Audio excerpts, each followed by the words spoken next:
Hello, and welcome back to Wednesdays and quiz. No, there's no quiz today. Sorry, folks, didn't have time to do a quiz.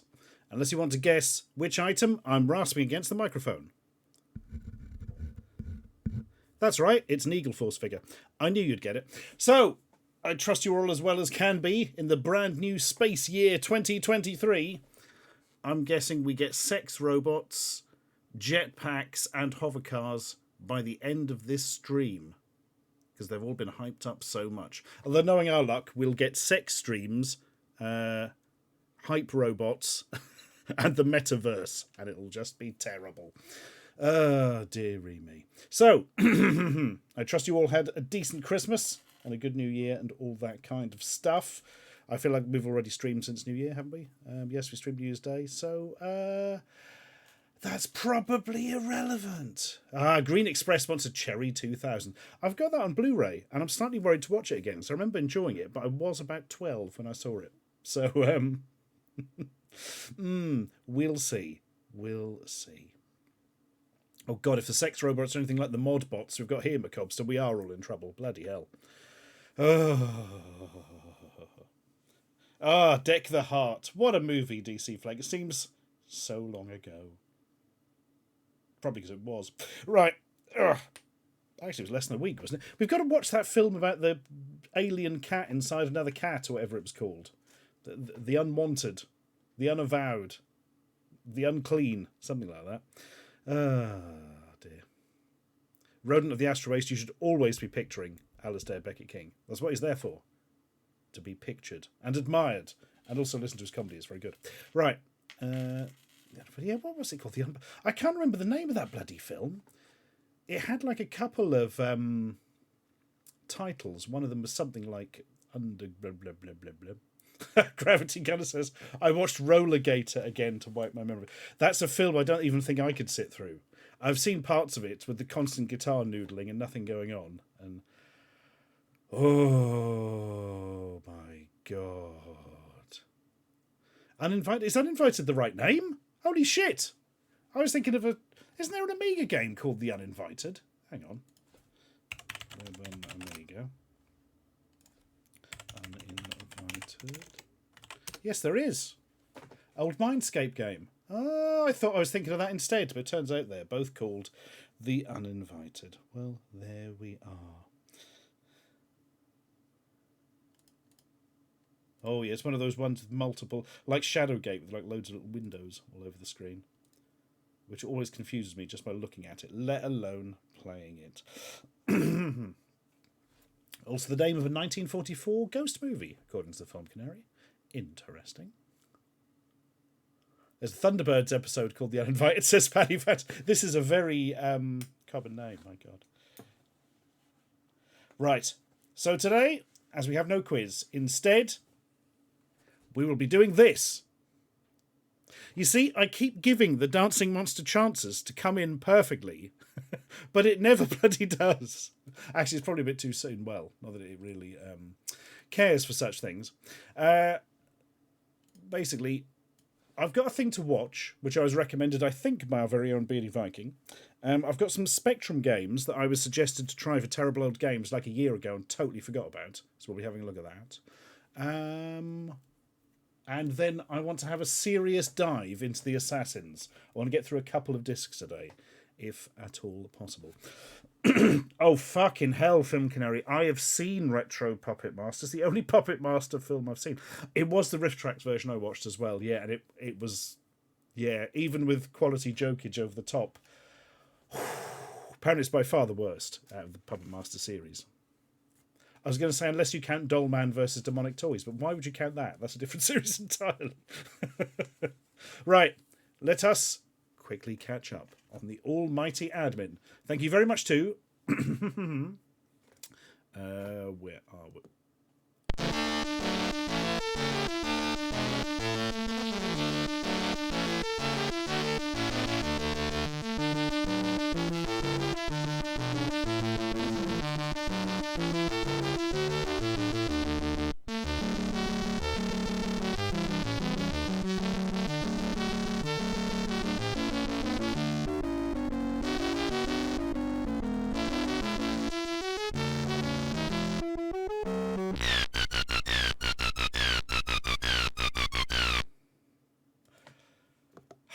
Look at that. About a second and a half earlier, and that would have been absolutely perfectly timed.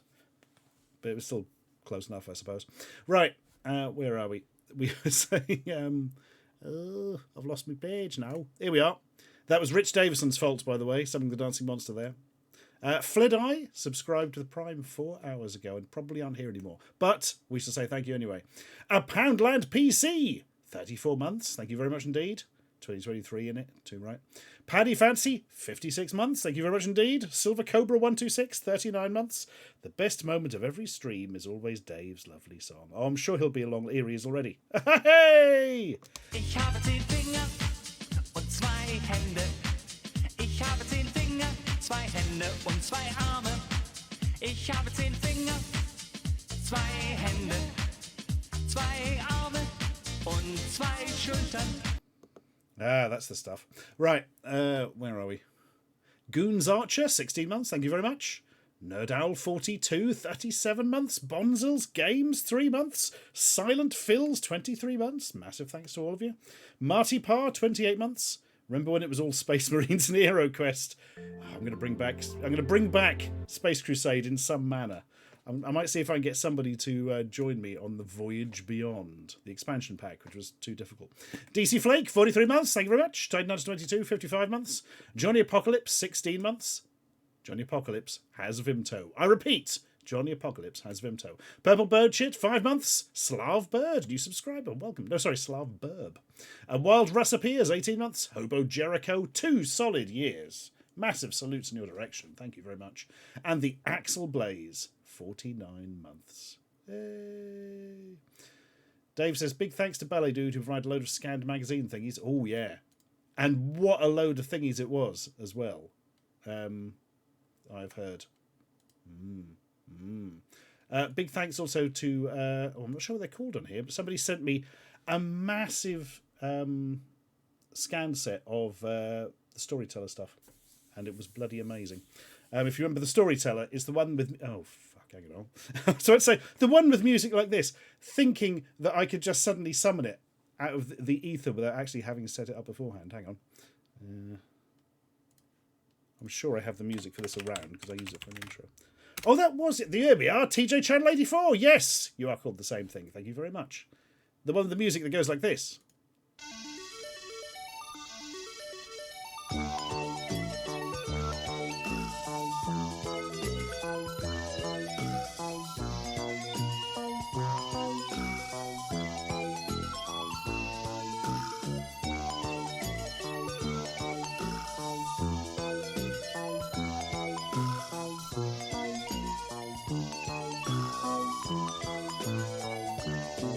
Music stops now. Yeah, the whole set of really high-res scans, so you could print them for a small child, and all the actual music and all the songs that have been nicely narrated by Windsor Davies and that lady who did all the voices on the Flumps and the narration for the Flumps, and I can't remember her name. That's really annoying. She's quite a well-known actress in her own right as well. Ah, that's irritating, but yes. We have all the data. Biddy Vikings has a lot on YouTube, but more importantly, they're now on my hard drive. No, not the Jim Henson one, Jessica Fletcher did it. Oh, that's a TV thing. These were actually just audio cassettes. I think it was like a part work type thing. It'd be like, next month in The Storyteller, Windsor Davies reads the story of Billy's Magic Bum, and Derek Jacobi reads the stories of Billy's Other Magic Bum, all that kind of stuff. Yeah. Yes, Windsor Davies from Ain't Our Fault Mum. That one. That was the worst Windsor Davies impression ever. In fact, I don't even think he said that. I think that may have been absolutely terrible. The other Storytellers go, the Jim Henson one, old John Hurt with a big false nose on, and later series of Greek myths with, because it was all like Brothers Grimm stuff originally, wasn't it? And the Greek myths with Michael Gambon, if I remember. Harry, did we name the God of Fire? That Michael Gambon, you know. Gaze Soper, that's the name, Ballet Dude. Thank you. There's an incredible name. I can't believe I forgot that, actually, but there we are. BC Birds has said, as a kid, I had a Transformers cassette with a little book. I mostly enjoyed pressing the play button halfway down. Fucking hell. Ad Keys says, that music just unlocks a deep memory in my brain. BC Birdseye has just unlocked a deep memory. I had a Transformers cassette with it. And it was one... Oh, Transformers cassette with it? With what? It was really with it. It was the funkiest Transformers cassette. No, it had a Transformers audio tape with a story on. Probably one each side, if I remember. But one of the stories was about Starscream pretending he was a good guy for a bit. But not all the Autobots trusted him, quite rightly, because he was a big shit. But I can't remember one of the Autobots, it may have been Jazz, had this really weird line, and it was spoken strangely. And we thought it was hilarious. And he was describing Starscream, and he said, "He's not my kind. Not my kind at all. Even if he's changed his ideas. He's not my kind at all." And for some reason, we kept rewinding it and laughing at it for like ages. There we are. And that is today's weird audio memory. Bloody hell. Yeah. We've got to find that, actually, and play that clip over and over. Something else I remember hearing over and over is I had the 70s Spider-Man vinyl, which had like a story but also weird songs on it. It was very experimental, very Marvel of the time. And it used to get stuck. I remember falling asleep with it on once and waking up, and it had just been going, "And everything bad that ever happened to me, and everything bad that ever happened to me, and everything bad that ever happened to me, and everything bad that ever happened to me," being stuck in my head for like a week. Because it had just been going over and over while I was asleep. Oh, dear.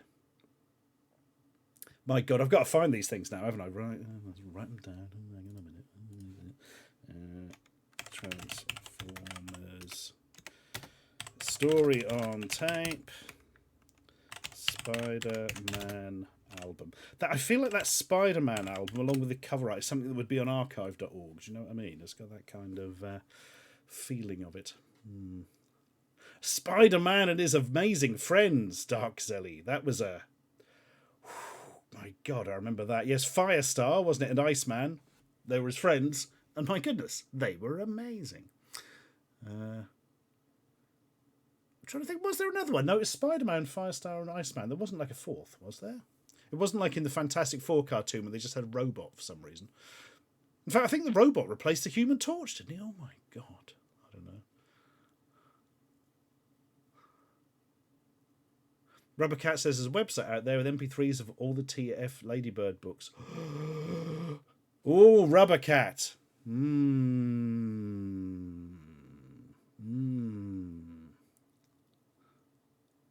Beardy says the storyteller that I always remember is Ford's Toy Cars, read by George Layton. It's about toy cars that were having their tyres eaten by trolls. Fuck, that sounds amazing. Sold. Storyteller.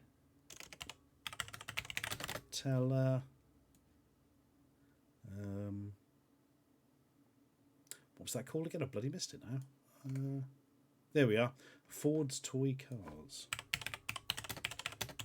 Good work, everyone. Get the audio stories and Nanny Lynn them.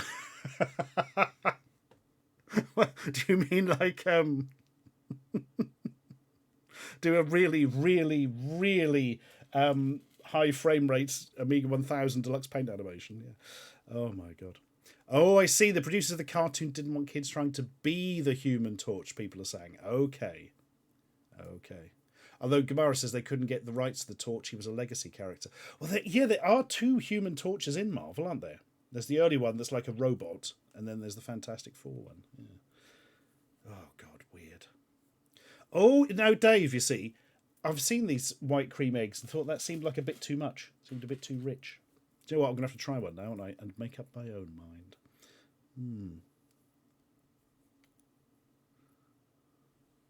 Oh, man. Doc, Zelly, I was literally listening to that Peter Pan read by Derek Jacobi earlier when I was going through the files that Channel 84 sent. Bloody hell. Yeah, it seemed to run on quite some time, that one. Really good art in the book as well. Like, really good art. Yeah. By God, Gravity Gun says there's more than one legacy Human Torch, but that wasn't the issue. Ah, there we are. Yeah, I have an action figure of the Inhuman Torch, DC Flake, just like a massive burning demon thing. It's really good, actually. Lance says there was going to be a Human Torch movie, so they couldn't use him in the 70s FF cartoon. The Amazing Spider-Man Invasion of the Dragon Men. Oh, I don't know, Simmons Dude. All I remember was it was just like a big vinyl record. And and it was very of its time. For instance, you had Peter Parker singing a song called "It's Such a Groove to Be Free." So, yeah, if I remember how that went, it's such a groove to be free. Leave your teenage troubles behind. Do something rather, wear a mask, and, I don't know, climb to impossible heights. I can't remember the rest of it, but, oh, God. There's very old memory there I'm trying to pull back. Bloody hell. Gobelino the Witch's Cat, read by Sheila Hancock. Simon Place. I remember us singing at school sometimes a Gobelino song. Gobelino, they would call me. I want just a fire and a mat. And the death of everyone with ginger hair. He was a bastard, that Gobelino.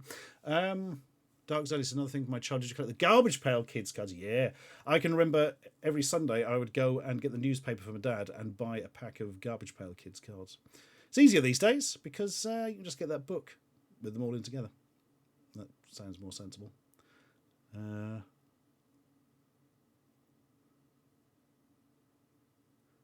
Film Canary says the early issues of Strange Tales with Johnny Storm Human Torch in were weird. Half the villains had asbestos stuff, and Johnny forgot he didn't have a secret identity. Whoopsie. Yeah, there was the Asbestos Man, wasn't there? Actually, a Marvel villain called the Asbestos Man, who the Human Torch couldn't fight properly. And I believe in canon, Asbestos Man got asbestosis. So lovely. There we are. Oh, Dan, I love the way you completely failed to do a message, then have to do it again later. That's the cruelest I get, but I enjoyed it. Toxic High stickers. Man, BC Birdsong, we got a lot of Toxic High stickers to get through. Oh, fuck, I might do those in January. That's a really good shout, Birdseye. I seriously might do that. Garbage Pail Kids is a really nice Art a Day calendar for this year. There are 365 Garbage Pail Kids. Holy shit, Smarty Hall. Do you know what? This is ridiculous, but I really miss those Far Side calendars. I often found it amazing that... God, what's his bloody name? The Far Side guy. Gary Larson. He just sort of stopped them dead. He said, oh, this has gone on too long, sort of thing. But surely he must have turned down so much money. But, I mean... I don't know, man. If you're selling lots of pictures of things you made and people still enjoying it, I don't know. But there we are.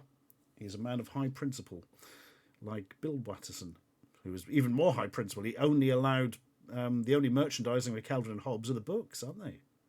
Yeah, bloody hell. Buckle Papa, I tried to contact you to give you a pack of 22-year-old Doritos. Holy shit! That sounds amazing.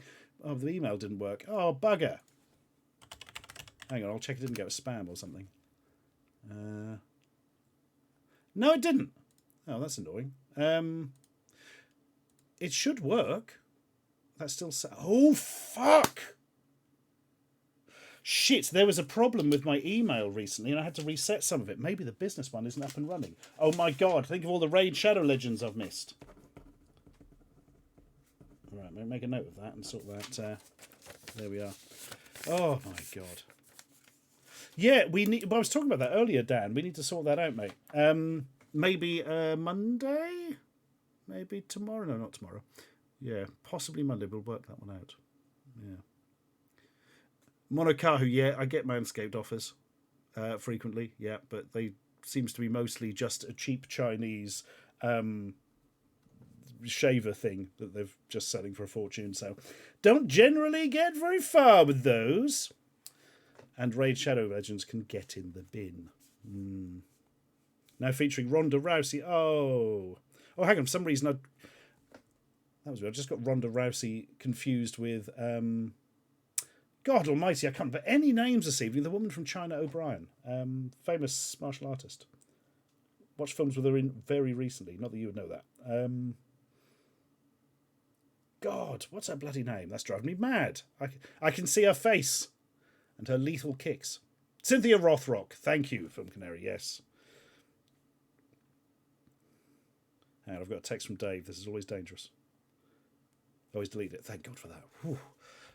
Deep breaths. There we are. Oh, thank you. I've got a couple of links through from Ballydoon and Rubbercat. Good. I shall have a look at those. Thank you, Dave. The Raid Shadow Legends spoof you made with the Ouija board is one of my favourites. I can't even remember doing that, Irk 24. Oh, yes, I can. Yeah, but I didn't know. There we are. Yeah, oh, God, established titles. They were in touch every 12 bastard minutes, established titles. They really were. They were very keen and offering surprisingly large sums of money for small sponsorship things. But it was literally a scam. So not happening. Not happening. Yeah, if Dave can help with any Doritos information passing on, that would be good as well. Good evening, Noir. How are you doing? Thank you for joining us on this day of Wednesdays. What are WWE going to do now that Logan Paul has disgraced himself again? Bring back RoboCop that used to be in WCW. That's the answer. Oh, dear. Oh, God, those knives. Yeah, I had those knives. Bloody hell. Yeah, those weird, like, cheap knives that they're claiming are amazing, but are obviously cheap as all hell, yeah? Oh, God. That was a very popular one for a bit. Raid Shadow Legends are always going. They sort of disappear for a month or two and then come back in force. The best thing about Raid Shadow Legends is you get offers from all these intermediaries, like these marketing companies, but also generally you'll get one directly from the company itself. And you're like, well, yeah, obviously, if you were doing a sponsor, you would go direct, wouldn't you? So there's no middleman taking a cut, you know. Oh, dear. Dr. Squatch. I don't know what that is. Not another gamer. Yeah, see, some companies won't do sponsorships. They'll just buy up an awful lot of advertising space around YouTube videos. We did it once. Did it twice, technically. The first time, we bought up a space all around the YouTubers who were with Channel Flip, the MCN at the time, because basically we were Channel Flip. So we could put them on for free, and we ran the entirety of Ashens and the Quest for the Game Child as a pre-roll ad video. So people were expecting like the 5-second skip, which it totally had the 5-second skip thing, but if you left it, it played the entire film. Yeah. Well, we weren't Channel Flip in the sense that we owned it, DC Flag, we were just with them. And they were the production company for Game Child. The weirdest thing is, 20% of people who were served an ad that was the entirety of Game Child watched the whole thing. 20%.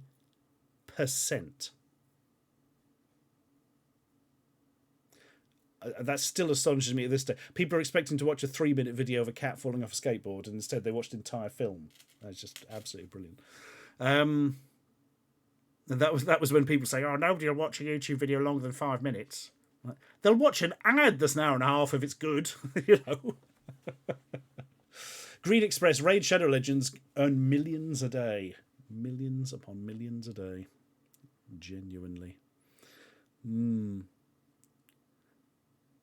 Oh, Raycons are awful, Nerd Owl. Yeah, I had a lot of offers for that, and I borrowed somebody's who had some local. I thought they were really bad. Yeah, for the money at least.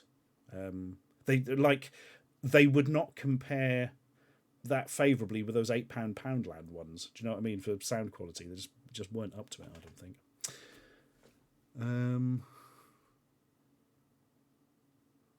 What was I saying? God, all the bloody sponsors from over the years. The other time we did ads was obviously literally just on my videos. We bought ad space on my videos to advertise Polybius when it was released. It was remarkably effective, in the sense that it was vaguely effective, which is more than most advertising is. So there we go. When you hit it, you hit it. Right.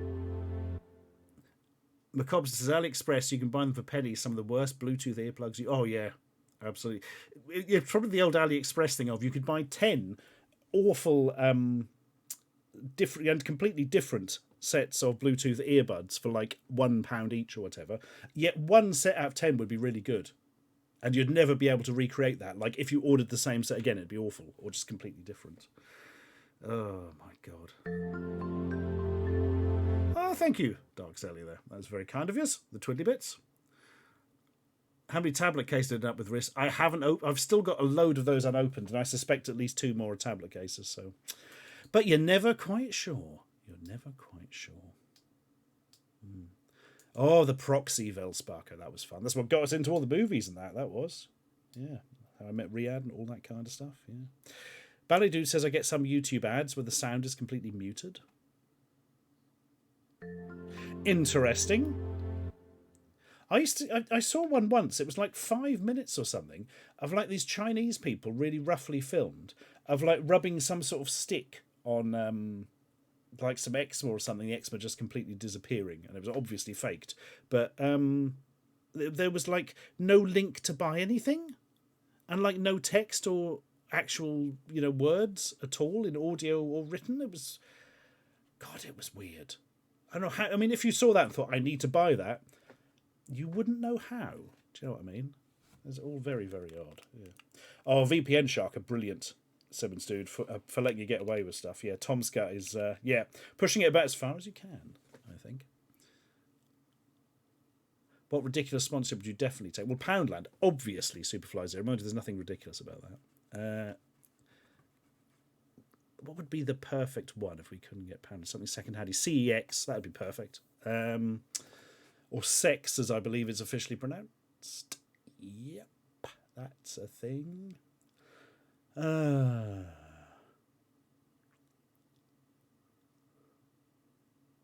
remember a time where for ads you'd get these weird streams, apparently, or religious people giving online sermons or something. Interesting, Snaky Bee. Do you know what I've always wanted to do? Hire out a load of, or at least, well, not a load maybe, but several billboards in the Norwich area and just have them completely black with Menski's face in the middle. I'd probably have to check them first, but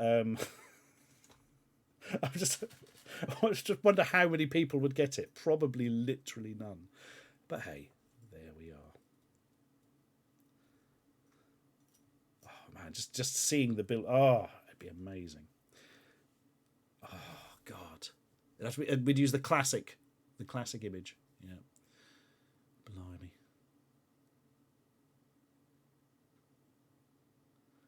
Future says I've seen a surprising amount of adverts for different Perpetuum mobile machines. What? As in perpetual motion machines?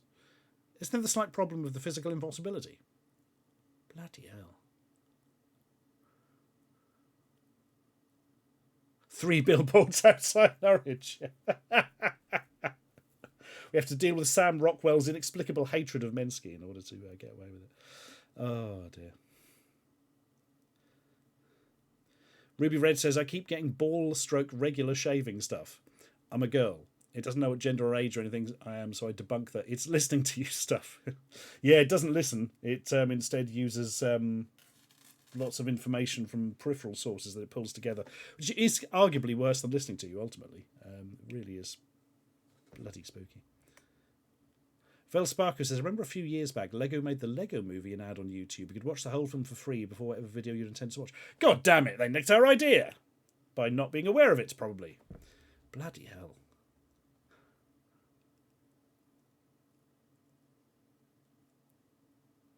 Right. There is no quiz tonight, I'm afraid, Enigma. Quizzes will hopefully restart next Wednesday. Hopefully I will have time from dealing with all the admin stuff going on at the moment. Snaky B says, my favourite silly ad I've heard recently is Evany, of all people, having the nerves to call out other scam games for using misleading ads. Evany, was that the one that was like, had weird, like, busty models, or possibly 3D renderings of busty models in, like, weird medieval get-up, and it was like, I'm ready for you, my lord, or something. Is that Evany? Going back a bit on that one. Oh. Bloody hell. Buck Uncle! Did I ever find the instructions of Barcode Battle? Do you know, I did years ago, Buck Uncle. I believe I put it back in the box. So there we are. Oh my God, people mentioning Ultraviolet.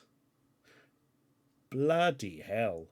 Yeah, that was, you would buy your Blu-rays and it would have a piece of paper and saying, you can own this digital Ultraviolet version. And you'd put the code in and it'd give you some horribly DRM restricted access to something. And then that company was bought out by another company, and then something failed and something else was bought out. And eventually they all ended up as YouTube movies. So whatever you bought ended up on YouTube movies, except only about a third of them were actually available. So the rest just got lost in the ether. Don't trust companies with digital copies, guys. If you're buying a digital copy, you're buying a long-term loan at best. You really bloody are.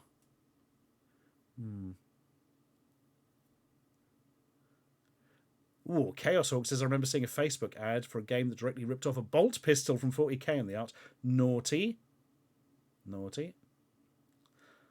Commissar Ludfang got a surface to what? Air to surface missile system ad? They must have misread Commissar as a bit too literally. Bloody hell. Good God. Just rip with Make MKV problem solved. Well, absolutely, Macobster. That's the only way you're going to get an actual digital version that isn't going to disappear of his own jacksie, isn't it? Oh yeah, GOG do sell films, so they always forget that, Plutonia. Rodent the Astroway says, in Paris, we had this guy plastering his face everywhere without any indications. He waited something like 10 years before revealing who he was. He became kind of a legend here. I like it. I like it a lot. Surely the king of misleading ads is the Pepsi Jet, says 95 Mbp. What is the Pepsi Jet? I have no concept of the Pepsi Jet. Real Kingdom says Ebony was the one that used stolen Warhammer 40k art again. Oh, good. More of it. Speaking of stolen art, we need to finish Limbo of the Lost one day, but it's still doing that thing of like jamming up and jerking on the virtual machine. I need to find a way around that.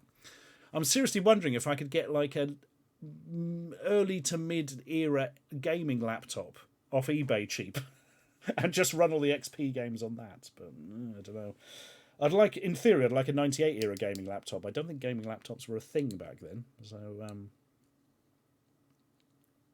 Crockeye says, in a similar note, I get ads from Remington, the firearms company. I live in Sweden, not even using a VPN. Bloody hell. Oh, Mentis, we were just saying, do you know what I really want to do one day, mate? I want to just hire some billboards around Norwich and just have them completely black with just your face in the middle. It'd be the best thing ever.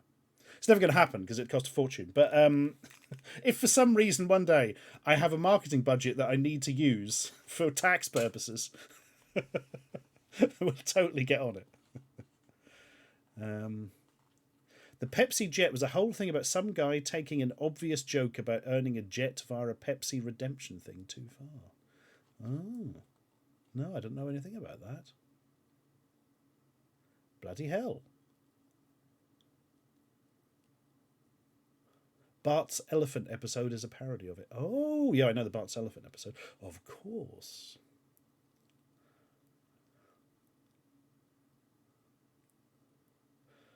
Enigma says, might be worth putting an eBay watch an old point of sale machines, usually 98. Oh, never thought of that.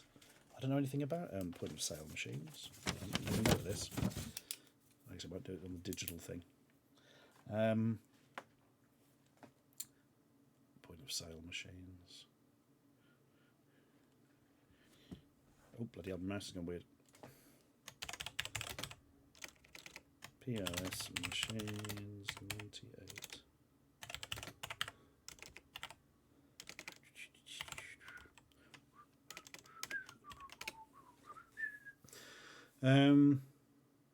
Also keep an eye out for thin clients. Oh my God, that's a term I haven't heard in a bloody millennia.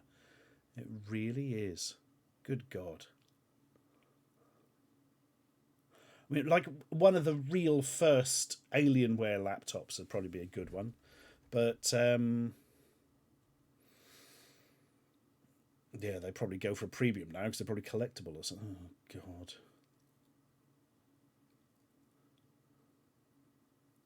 Just steal an ATM if you're on an XP machine. I mean, I would steal an ATM, but most shops seem to sort of take quite a dim view of that. So there we are. MMX technically, yeah, P200 MMX. First processor I ever bought, Macobster. Not counting the ones in like the Amiga and the Atari ST and the Spectrum and all that. Where is the Alienware laptop from the proxy? Oh, DC Flake. It wasn't a laptop, that one. It was they just made this incredibly small and surprisingly well-cooled sort of gaming PC, but we were not allowed to keep that, my God. We had to... Oh, bloody hell. It was like having, I don't know, weapons-grade plutonium on set. You were barely allowed near it in case we scuffed it or something. Remember, we tried sort of hinting, maybe we could get one of them, we could show them in Ashens videos or something. They were like, nope. They're far too rare and expensive. Oh, my God. Thin clients are generally Pentium 1 to 3 era hardware, although expansion is... this is the problem, the limited expansions. Mind you, we're not really going to stick a bloody Voodoo 3 in it or something, so there we are. What about those Toughbook ultra-durable laptops for construction workers and such? My God, I haven't thought of them either for a while, Chamber Senator. Like those massive mobile phones you can get. Or used to be able to get, because now everything's sort of smartphone, isn't it? They were sort of more rubber than anything else. Yeah. We had tough books in the military. They're pretty crappy, says Plutonia. I always expected they'd at least be. Are they at least tough, Plutonia? Can you at least run them over with a small tank? They're all right.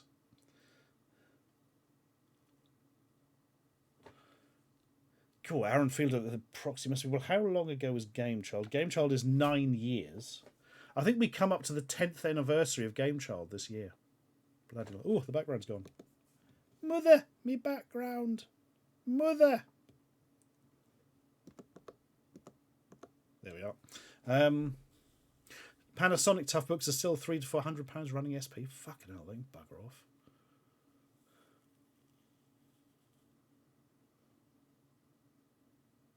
Yeah, 10 years since Game Child. Bloody hell. I mean, it's getting to...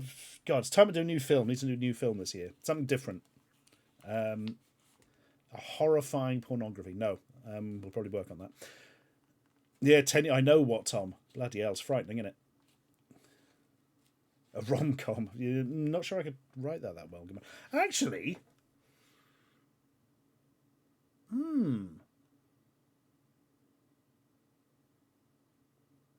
I wonder if I could write a rom-com. I've got no idea, and I would never try, but there we are. Simmons Dude said, I saw an original copy of Game Child and CX1. If it's an original copy, you definitely get it. Chances are it's signed. There are more signed copies than unsigned copies of Game Child.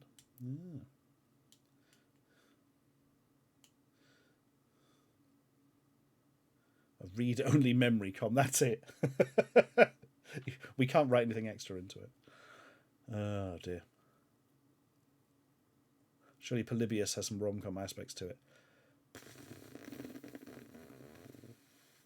Not really, no. I mean, it's possibly some aspects, I suppose, in the sense of general comedy, but there's no...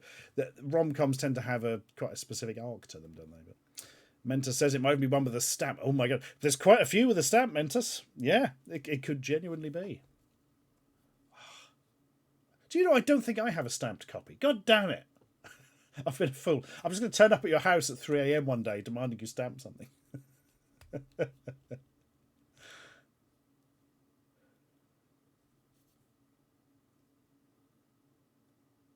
Perhaps we could do a version of a choose-your-own-adventure book that makes no sense whatsoever. You can do it on Netflix. They did it with Bandersnatch, didn't they? Yeah. FedEx says, a buddy comedy and Toy Story parody. We have a shitty action figure. It turned out to be alive and you have to find and buy all its friends. Bloody hell. Cool, imagine the effects for that one. Christ. It says, I mean, the small arc with the sister and the tractor fan. Yeah, I'm not sure you could count that as a rom-com. That's there for very different reasons. But yeah, I suppose. I don't really know. Any chance we can see some Ashens coins in 2023? Weirdly, I'm having new Ashens coins made, but for quite a specific thing, Earthworm Sally. Well, a groat. Remember, years ago we had the bronze groats.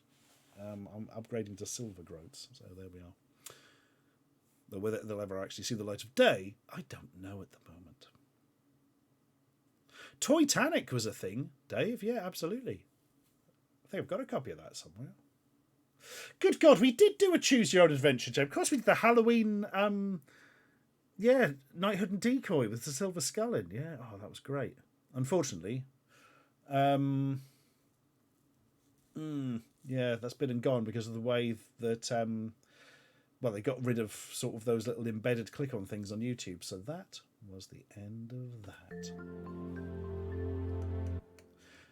Ryogazuki says, I bought my copy of Game Child from Zavi on release day. I was working at the Commonwealth Games Athlete Village and had my bag confiscated for the shift by security because I had a can of deodorant in it. Thankfully, the bomb squad were called. Things they had it confiscated because it had a copy of Game Child in it. My God.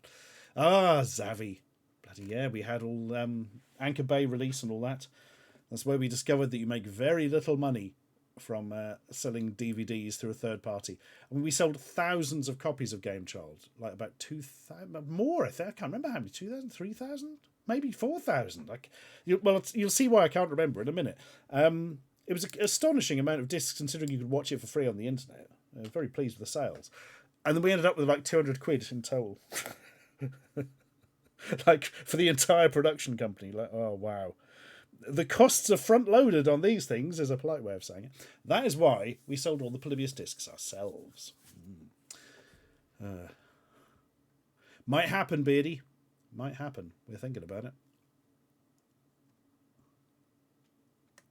Simon Play says, I still have my Ashens and Nerdcube toys sealed on my shelf next to my Alec Guinness signed Obi-Wan figure. Shit. Bloody hell.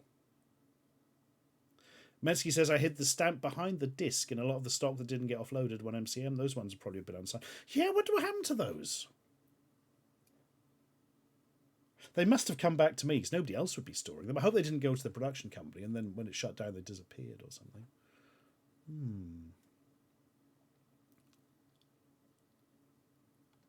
Maybe, Noir. Maybe. Hello, Real Daniel Stride. Welcome. And Chef Rabbit 84. Thank you very much for the sub there. 35 months. My God. Yeah, I suppose the Dr. Pepper thing was kind of a choose your own adventure, Dave. That is true, actually. Yeah, we just like doing those. And no, you can't do them. Well, you kind of could if you put it together with the cards, but it wouldn't work that well. Oh, bloody hell.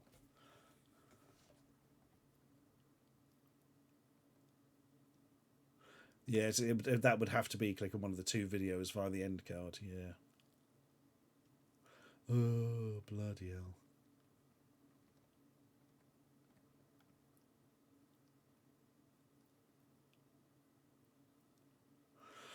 Oh, eBag 51. There's plenty of that going on, usually on the live streams. That's where we can get away with it more. Warrior Miller has 5 copies of Polybius. My God. One for each eye. How on earth did you get 5 copies? I'm trying to think if they'd be any different. No, they wouldn't, because there's only really one release of that.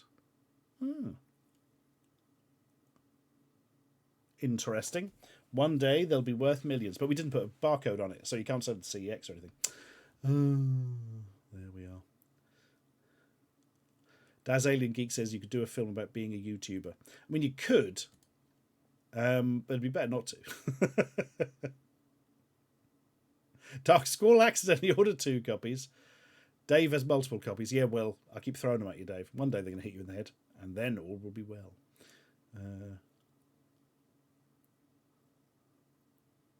Hive says one day they'll be worth millions. You'll be able to get 10 quid from CA. Yeah, not having a barcode doesn't sound like true, I suppose. WG Punk Rocker, 9 months. Thank you very much indeed. If you're in Australia, Game Child and Polybius are on Tubi. Yeah, they're on Plex as well. If you've got Plex, you can watch them for free with ads. Weirdly, Plex seems to bring in more ad revenue than other stuff, as far as we can tell. But it's yeah, we may not be the best sort of people to give you specific data on that, I suppose.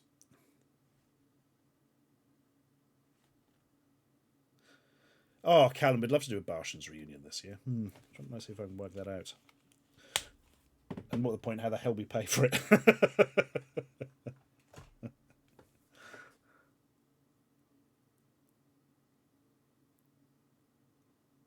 Well, I don't know, Ghosty Fish, we're kind of the other way round. I'm kind of a YouTuber with a film side hustle, as opposed to filmmaker with a YouTube side hustle. That may change one day. No, it won't. Luke and Locke says, random question, I remember you playing Demon's Souls and wondering if you have a VODs YouTube. No, the VODs YouTube account's slapped by copyright, so I kind of gave up on that in the early days. I have everything stored, though. Every minute of every stream is stored somewhere. Oh, God, do you know, Ballet Dude, I've still not seen Bloodbath at the House of Death.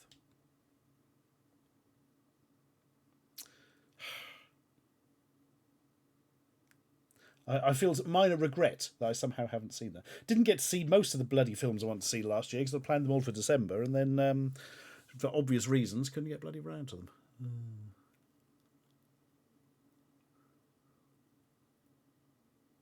Well, the problem is, Dave, we could hire a small space out in Norwich, but one, there isn't really anywhere like that to hire in Norwich, which is annoying.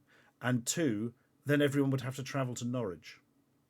That's kind of handleable for, I don't know, we'd have to do it in London. Because even though it's much more expensive to rent the space, the cost of travel would be much, much lower. Yeah.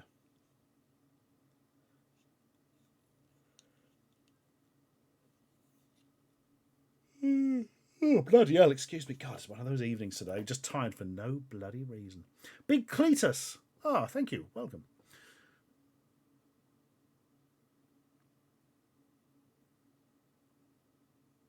Nadal 42. Yeah, I'm not sure that would... We'll work something out.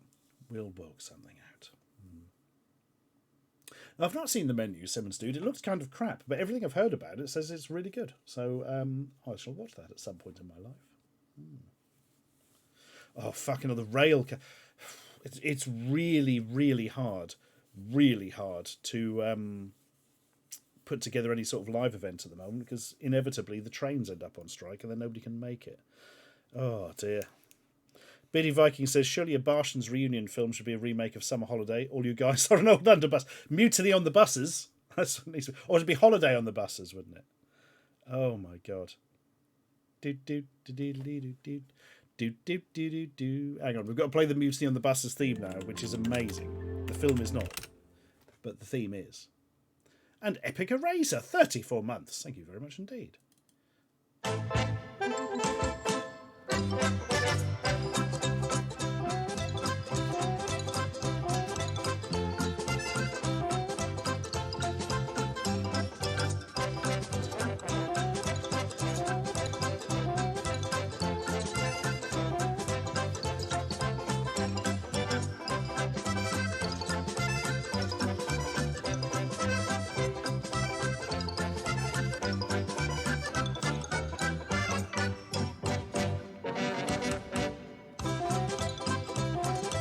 Enough.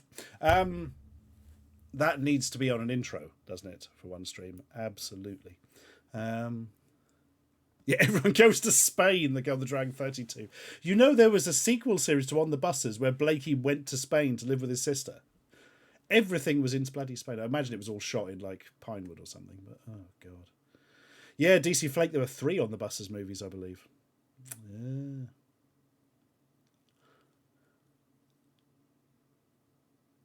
Hive says, still think we need the Ashens Cthulhu style film where people get sent to the asylum, aren't locked up, get proper treatment, and people actually investigate when it turns out the monsters are real. That'd be nice, wouldn't it? I've not seen Holiday on the Buses, Man from Del Monte. I cannot comment on that one.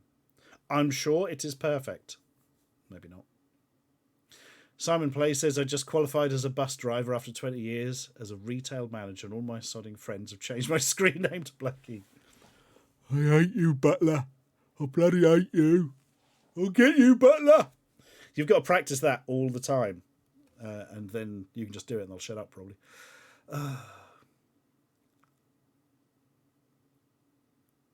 Whoa! Daz Alien Geek said, did anyone watch the Bob Ross film on Netflix? Didn't know there was one. I was appalled and stopped watching the stream as his son doesn't get a dime. Oh, that seems a little bit unfair, doesn't it?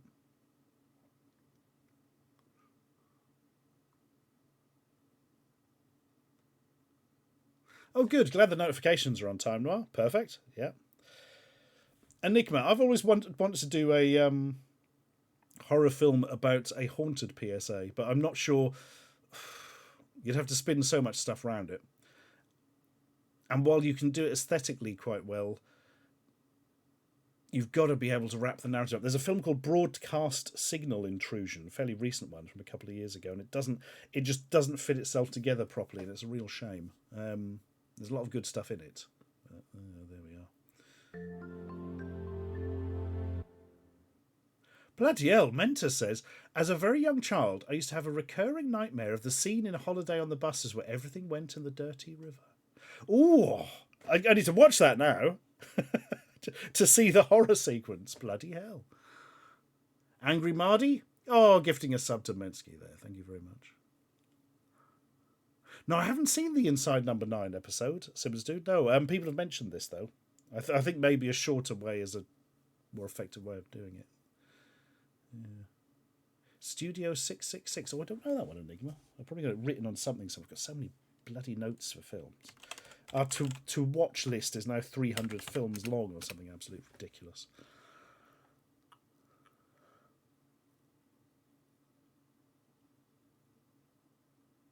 Ruby Red, if he's in his 70s, he might be a bit old for it. I'm not sure my dad would have. No, my dad wouldn't have remembered. Jimmy? No, he'd have been. Because he was born 41, so your dad was probably born 50s, I imagine. I don't know, really. Blimey. Well, that's the thing when you're a kid, Mensky, all weird little stuff can set you off, kind of. Well, it sort of does as well when you're older. It just doesn't have the same lingering effect, generally. Yeah.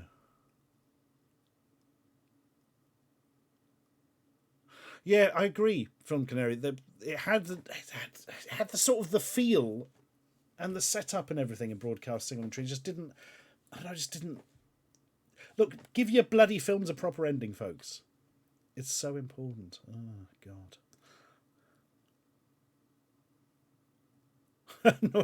Noir says, I think a few of us in Discord came up with the idea that the girl in the Jimmy PSA is a child serial killer who lures boys to their deaths on power stations by throwing the frisbee on them and enticing them to go get them.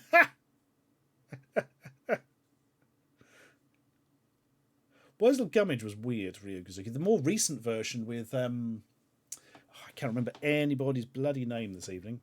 The bloke from, Detectorists and things. Good God, I've met him. Christ, I can't remember his name. Oh, that's embarrassing. Anyway, he Mackenzie Crook, thank you, Carbonated Dipping Jam, and Film Brain, who got there first.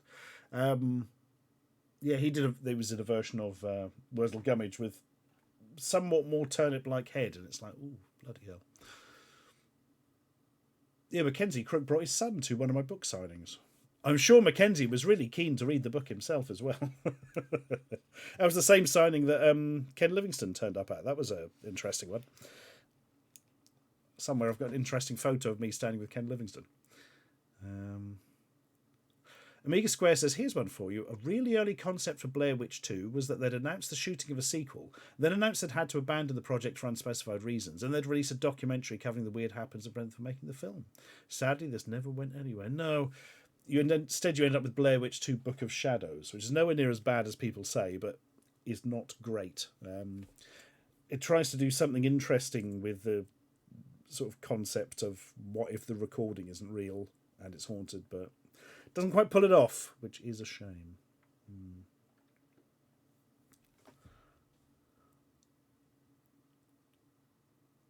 Enigma has a photo. Not embarrassing. My uncle having a photo outside number 10 with Tony Blair. Yeah. Could have been worse. You could have had Nigel Farage come to a fucking hell, Simon Plays. Oh, God, what would you do? I mean, you can't strangle him, but only because of laws. Bloody laws. A recent QI showed 2 unused photos for test card F. One was her playing a penny whistle whilst the clown watched a bloody hell, Ryugazuki. That just sounds spooky from the description. Bloody hell. Gee, I just remember there were those Blair Witch games like years ago, weren't they, called Rustin Parr? Or something. There were like 3 of them, weren't there? And they were quite short. No bloody idea. Oh, now I need to see Book of Shadows director's commentary in Mega Square. Bloody, I went to the cinema to see that. The film, not the director's commentary. Harbour Ship Boat likes to eat chili and what? Don't leave us hanging. Tell us, Harbour Ship Boat.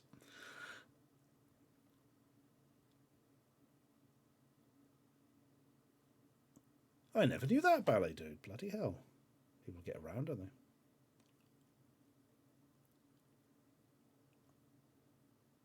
Yeah, I saw Blair Witch at the cinema.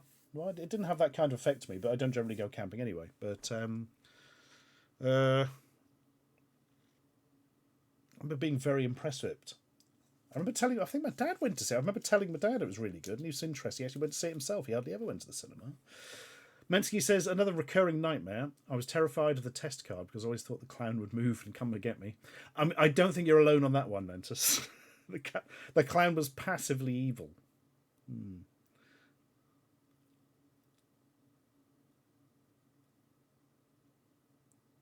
Simon Play says, I've met Nigel Farage in a pub in Boston where I live, the most racist town in England. Christ, there's a bloody name, isn't it? I asked him if he was going to deport his Greek wife. He walked off and ignored me.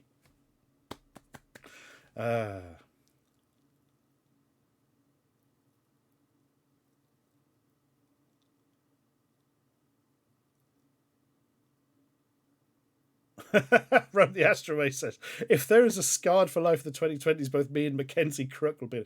I think Mackenzie Crook will be. I'm not a part of the system that makes such things, but bloody hell.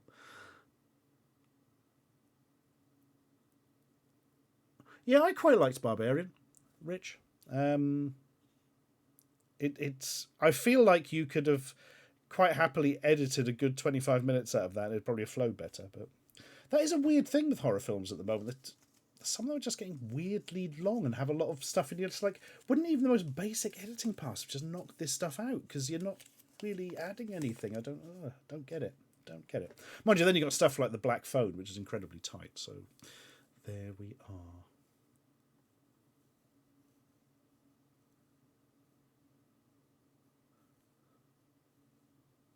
What is the worst horror film I've seen this summer? Good question, Zagreus Black. I mean, does Film Brain knows what I'm going to say already? Does the premonition with Sandra Bullock count? No, I don't think it does. To be fair,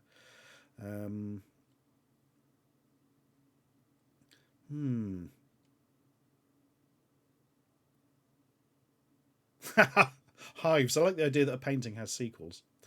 Well, actually, some of them did, didn't they? Thinking about it. Right, I'm trying to think of the worst horror film. I don't see a whole lot of horror films at the cinema. Generally, I sort of watch those at home. Oh, it's probably got to be Unsane. Unsane. Which is sort of all right up to a point where it suddenly turns into a weird slasher film. It does that thing. No, let's not get into it, but I was very angry with that film. Very angry with that film. I don't generally get angry with any films. The one at Coney Island, that doesn't count, Mickey. We did not go to the cinema for that. They'd burn it down. It'd be like it was Antrim, the cursed film. The one at Coney Island is called Carnival of Blood, I think, Mickey, but it's not Malatesta's Carnival of Blood, not the good Carnival of Blood, the very bad Carnival of Blood. Yes, it was Soderbergh's, Bob Az, yeah. The weird thing was they shot it on iPhones, and that aspect of it worked. you know. But yeah, I've seen much worse horror films. I mean, Carnival of Blood is fucking borderline unwatchable. Oh God, just weirdly, the actor who played Paulie from Rocky is in it. Everybody else is pretty much an amateur, and they're just improvising, bickering for most of the film. It's absolutely unbelievable. Oh, God. Shocker, Simon Place. That one where the guy gets electrocuted and gets electric powers or something? Is that the thing?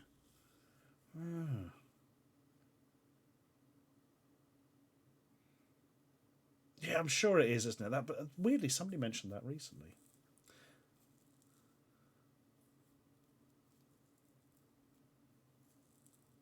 There we are, Commissar Ludfang. That's your thing for 2023. Watch a horror film at the cinema.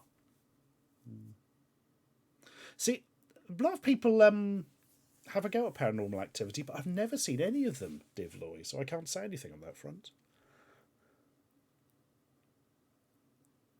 Yeah, I heard quite good things about Bodies, Bodies, Bodies.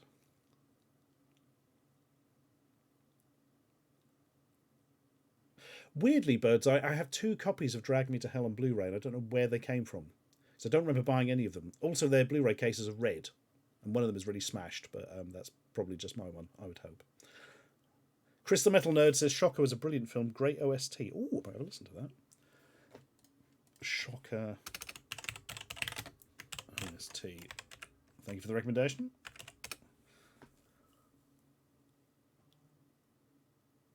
Yeah, see, Film Canary, this is what I've heard from most people. At least at the time, everyone seemed to like the first one and not the others. But as years have gone on, people seem to be sort of negative against the whole lot. I don't really know. So Noir, I've seen both myself and Mickey G have seen Scary Tales.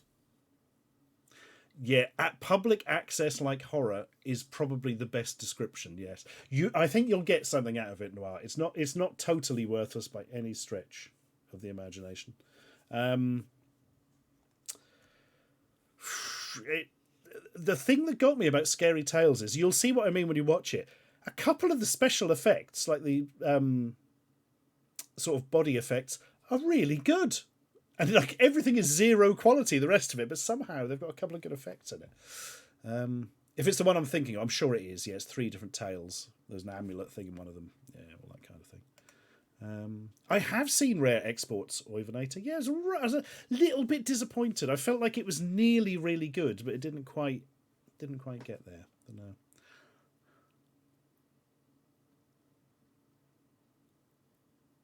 Sanity Attack says, Harold's going stiff. I don't know this one. On the surface, a low-budget horror comedy, in actuality, surprisingly poignant story. Oh, well done. You see, Birdseye, I really like the original Saw, but I have never seen any of the sequels because I know they basically dropped into sort of torture porn, so to speak, very quickly after the first one. So, never seen any of The Conjuring, Amara? No.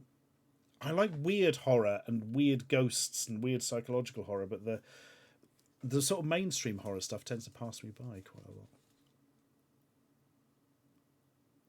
Which one was VHS 94? Snaky Boo. Was that the one where they were like there was like a sort of government agency breaking into a place as the wraparound? Because that was quite good, that one, if I remember. My problem with the VHS stuff is I get them all bloody mixed up. Oh, save it, Noir. Save it. Savour it with the girls on Friday. Interesting film, and I've not seen Banshees of Inisherin as yet. I'm very much looking forward to it, for obvious reasons. Hey, Amiga Square, I'm glad you liked A Dark Song. A Dark Song is brilliant. There's me and Mickey G were watching it, and it's just like it gets to that point where you're like, this has been so good, but you can't stick the fucking landing, can you? How can you finish this in a good? I think you've backed yourself in a corner. Nope, they totally stick the landing. Absolutely amazing. Yeah, just fucking genius, absolute genius. Oh, do you know, I've still never seen Abominable Dr. Phibe, Spanking Squire. That's on my list somewhere. Oh, we have totally seen Deathbed, The Bed That Eats. Yes. Fucking loved it. Weird sort of art house pretensions that just don't work. Oh. And, oh, yeah, really enjoyed Deathbed.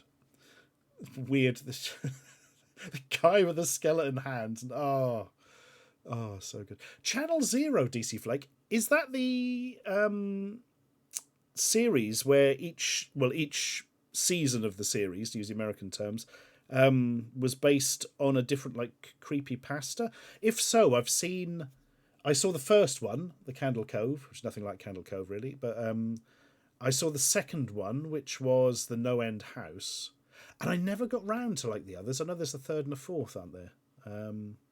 Butcher's Block and something else, but yeah, I've not seen those as yet.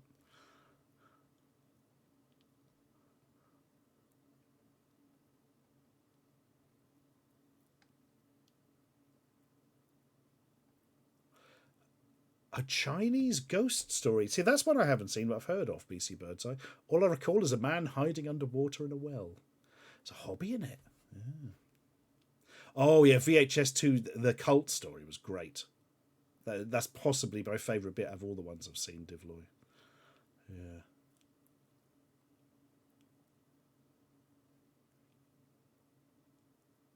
Oh, everybody liking A Dark Song. Very pleased to hear that. Hello, Trey. How are you doing? Have you seen From 10 to Midnight? Hang on. Is that...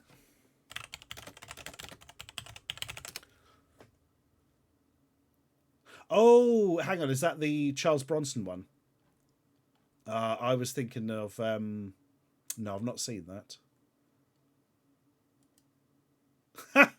Roger Ebert apparently called it a scummy little sewer of a movie, a cesspool that lingers sadistically on shots of a killer terrifying and killing helpless women. Bloody hell. Nope, I've not, but it sounds interesting. I was thinking of something else. There's a horror anthology with a similar title. Or Film Canary, we're going through the folk horror box set. Not done Eyes of Fire yet. Can't remember what we did. I did Alison's Birthday. That was great. Anchorus was massively disappointing. Bit sort of empty.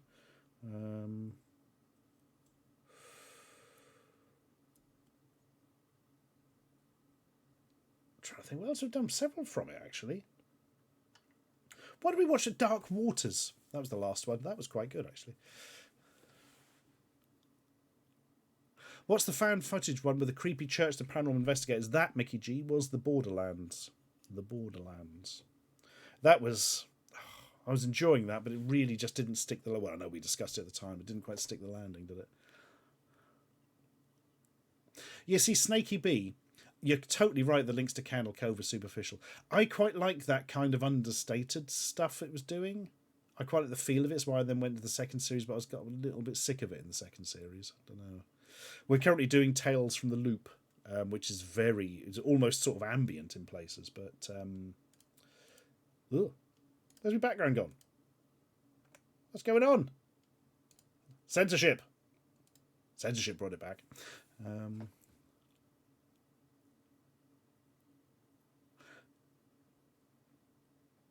Incubus, William Shatner's Esperanto horror. Bloody hell, I always forget that exists, Darren Noble. Yeah, and I always forget it's in Esperanto. Christ.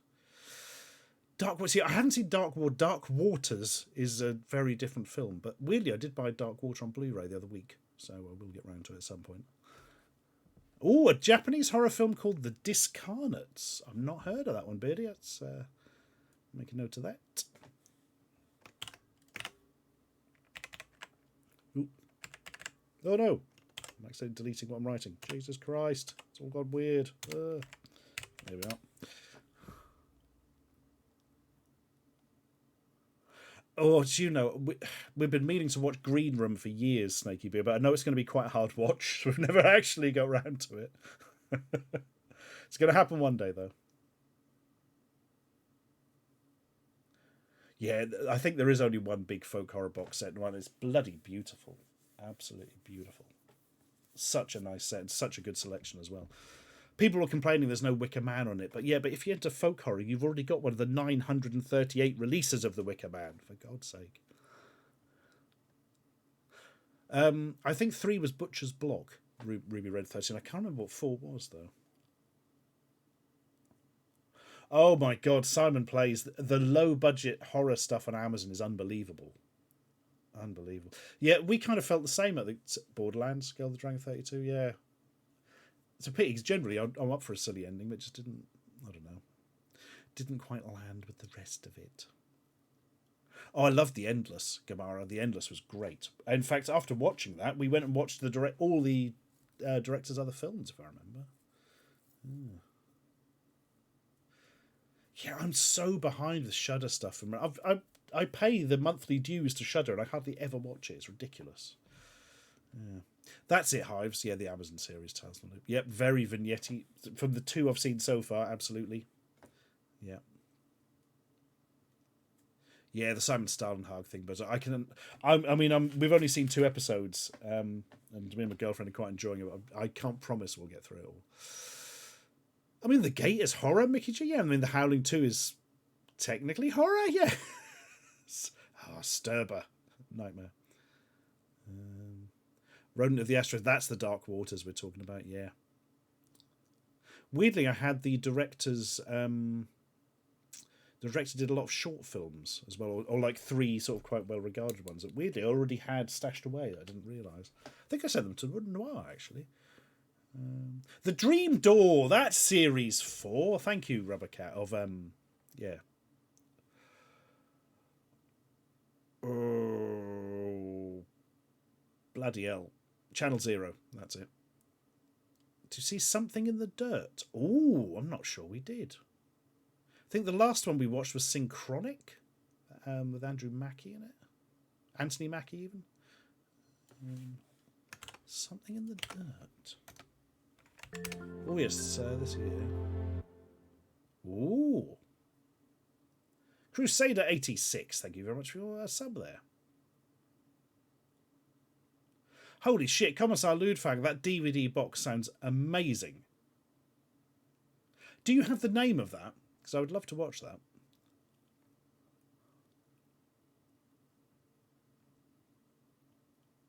Sorry, I'm so far behind in the bloody chat at the moment. Ballet Dude, I have seen Ringu and Ringu 2. I've never seen Ringu 0, whatever it's called. And I've not seen any of the sort of rebooty ones or anything. I did see the American one, which was all right, I suppose. Suzanne, hello. You're supposed to be on a day trip with a fan, but the teens are very slow to be ready to go out. That does not surprise me. Teens. I've never seen Killer Clowns from Outer Space. No. Really should actually watch that, Maggie Dude. Absolutely should. Yep, Mickey, It Comes at Night was bloody great. If I remember, I almost had to force you at gunpoint to watch that at the cinema. But hey, I was right for once. Film Canary has met the directors of Endless 3 times. Bloody hell. Sex and the City is horror, says D-Sphere. Yeah, that's a sort of existential horror, isn't it? Oh, God, Patch. I've never watched Patrick, but I've heard a lot about it. Yet another Gary, yeah. The psychic man in a coma, yeah. The Vast of Night on Amazon. We have seen The Vast of Night, Baladu. That's the one where it's mostly being sort of... well, it's mostly set. Let's put it that way. Mostly set in a radio station, isn't it? With a call-in stuff. I remember quite liking it, but it didn't quite land, I don't think. I don't know.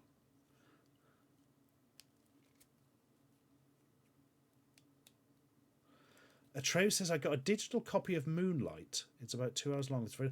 I'm not sure what Moonlight is there, Atreyu. I don't have anything called Moonlight, I don't think. Found the return of the Samyad instead. Oh, God, that's something to do with 5 children in it, isn't it? Was it 4 children in it? 12 children in it?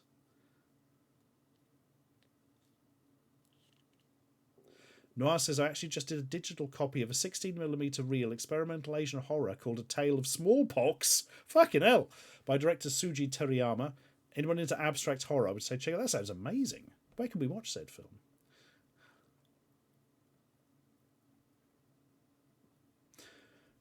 The Ritual. I have a feeling that's we watched that last year, T. Cole. Is that the one... hang on. Yeah, no. That wasn't the one I was thinking of, but I did watch that a few years ago. Yes. It was pretty good, The Ritual, actually. I think I used a little bit of that in my folk horror supercut thing.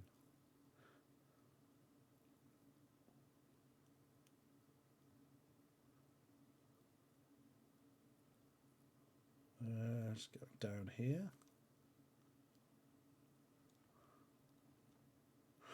Beardy says, at one point I need to sort out talking about Channel 4's chilling out horror seasons with the only other person that remembers them. Yeah, only vaguely, but I do remember them being a thing. I didn't remember they were called Chilling Out, if I remember till you mentioned, but yeah. Oh, yes, everybody should watch the new Don't Hug Me, I'm Scared. Absolutely, Rubbercat. Yeah, I did those one a day for about however many days, episodes there were days there were episodes. You know what I mean.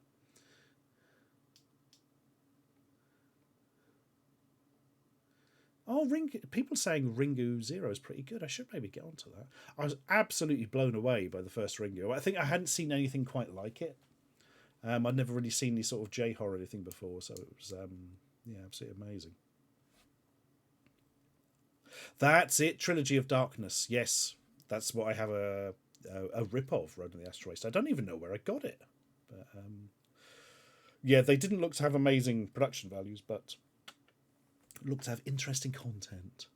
Oh, Film Brain. I fucking love Pin. Yeah, I saw that years ago, weirdly. Really, really enjoyed it. Yeah. I think I've now got a proper copy of it. Because it was I remember trying to get a physical copy of it after watching it and had to get it in like a set of 37 shit gore films that it was inexplicably on, you know.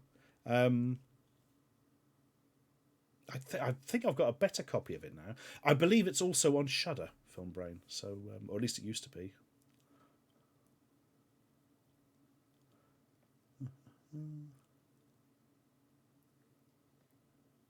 Simon Play says the rating system is so funny. In the UK, they seem to edit out violence but leave gratuitous sex scenes. That's more the German system, really. Whereas in America, you can see someone having their head ripped off and blood and guts everywhere. One side of a nipple is banned. Yeah, that's pretty much it.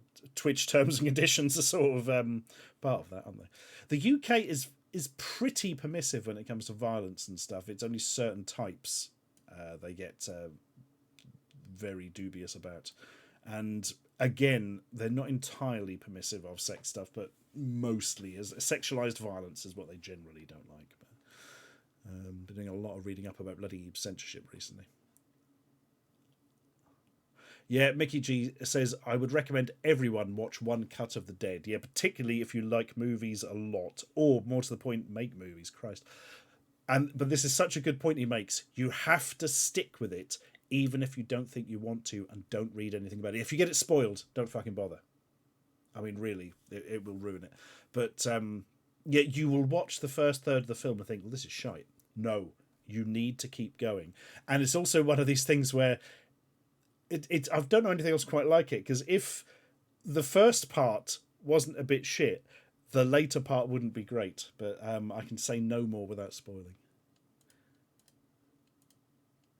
I need to read about this Something in the Dirt.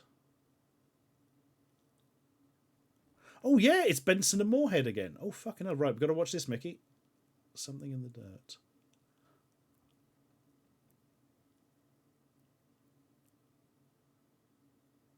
Ah. Right. Let's sort that one out at some point.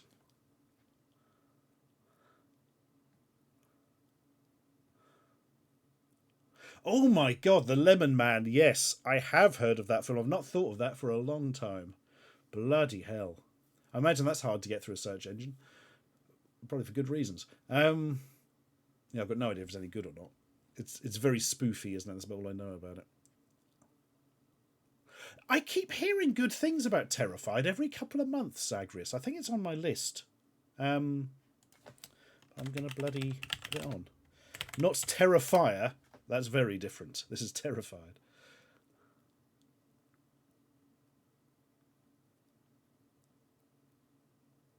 Oh, Moondial, Atreyu. I'm with you. Oh, sorry, mate. Yeah.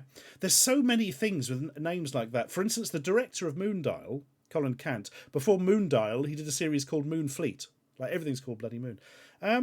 Is your version dark? Not really, Atreyu. I mean, I didn't do any work to it at all. I just ripped it and showed it on Sunday. Hang on, let me see if I can... Right, hang on. I can reach the DVD from here. So it'll tell me which release it is.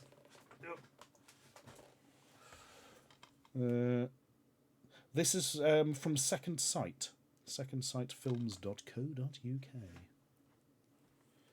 So I don't know if that is the same one as you've got or whatever. But there we are. Oh, I've still not seen Tetsuo the Iron Man. I really must get onto that. Yeah, I've not seen Hargan's reviews. I don't generally watch a review of one I haven't seen because I think, oh, bloody spoil it, would it? Oh, Tales of Terror, 34 shows might be subtitled. Thank you very much, Commissar Ludfang. I'll have a look into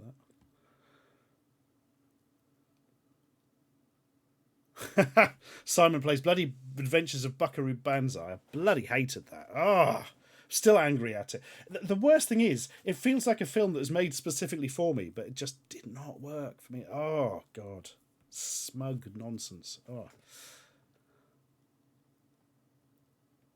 Oh my god, Amiga Square. Yeah, I've got the Sandman saved somewhere in my short films directory, I think. It's beautifully done. Beautifully done. But yeah, spooky as fuck. And it's a late night chat.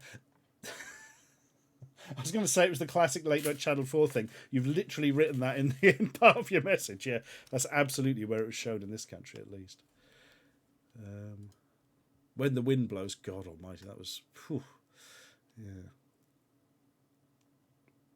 Oh, The Cat with No Hands. Oh, the Cat with No Hands. Duh. The Cat with Hands is superb as well. Yeah.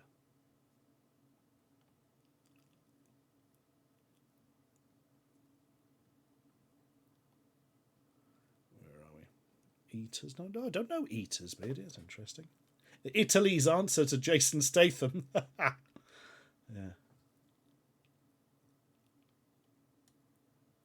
I see Hives. That's interesting. It was the first part that was just didn't, doesn't quite work, but for obvious reasons. And the second part was what got me more interested. That's interesting. Wycat, I bought Beyond the Infinite 2 Minutes the other week. So that is totally going to happen.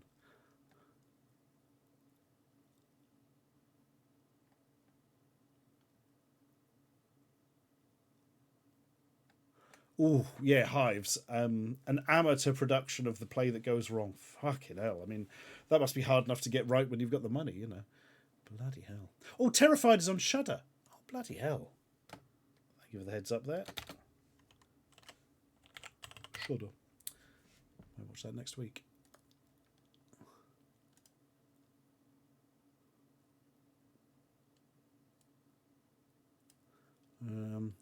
Oh, we're not going to see Noir for a while then, Simmons, dude. Bloody hell. That is a rabbit hole.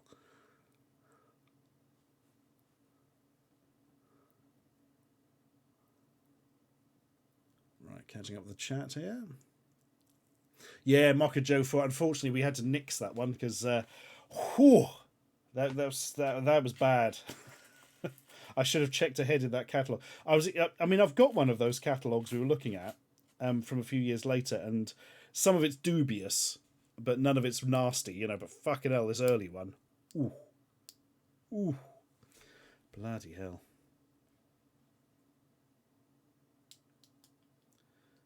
Yeah, Atreyu, send it over. I'll have a look by all means. Yeah, I've seen this Choo Choo Charles thing, Real King Doom, but people are saying it's a bit underwhelming, which is a shame. Yeah, Moondial totally got a DVD release, Earthworm Sally. It's where I ripped it from. But it's a few years old now. But you can still get hold of it. I only bought it relatively recently. Yeah.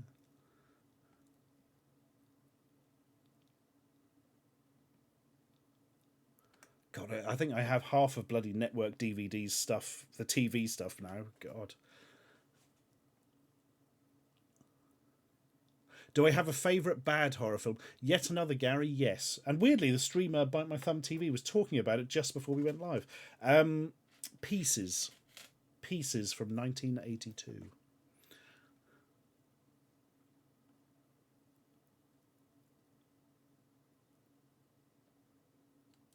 Snaky B, Lord of Tears is an odd one.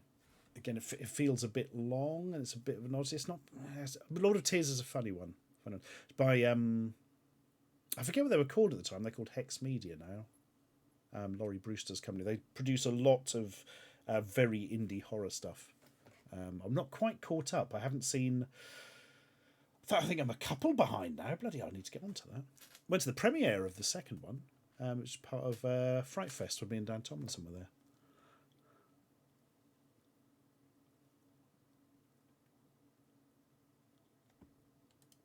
Oh, hang on. What's this? Pilot for a TV show?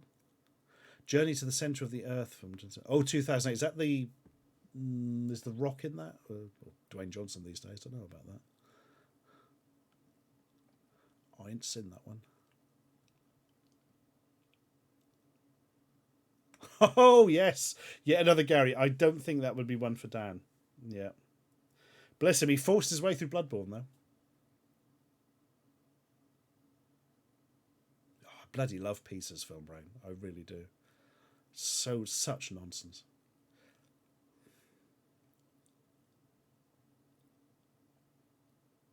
Not seen Inbred, Marty Power, no. Oh, Requiem for a Village Blu-ray, Road to the Astral Base. Now we're talking. Yeah. I've got that.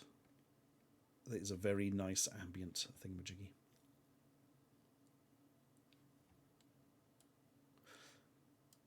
Oh, what's that noir? L'Étrange Couleur. Why don't I just read the bloody English translation afterwards, for God's sake? Trying to use my terrible French to work. Oh, The Colour of Your Body's Tears. That's a Giallo, isn't it? I'm sure I have a copy of that somewhere. God, I love the names of Giallos. They're so good. Four Flies on Grey Velvet. The Killer Walks on High Heels. I think my absolute favourite is "Your vice is a locked room, and only I have the key." It's absolutely amazing. Don't torture a duckling. That's one of them. A little bit of left field for that one. Oh my god.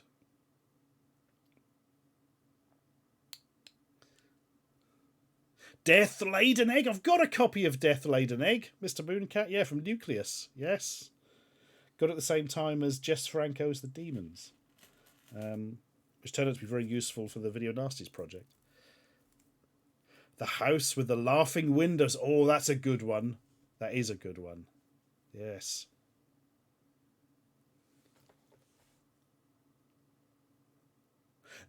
Not really badly translated. I think in the original they're supposed to be a bit sort of weirdly flowery, you know. That'd be a good quiz one day. Which of these are real Giallo titles?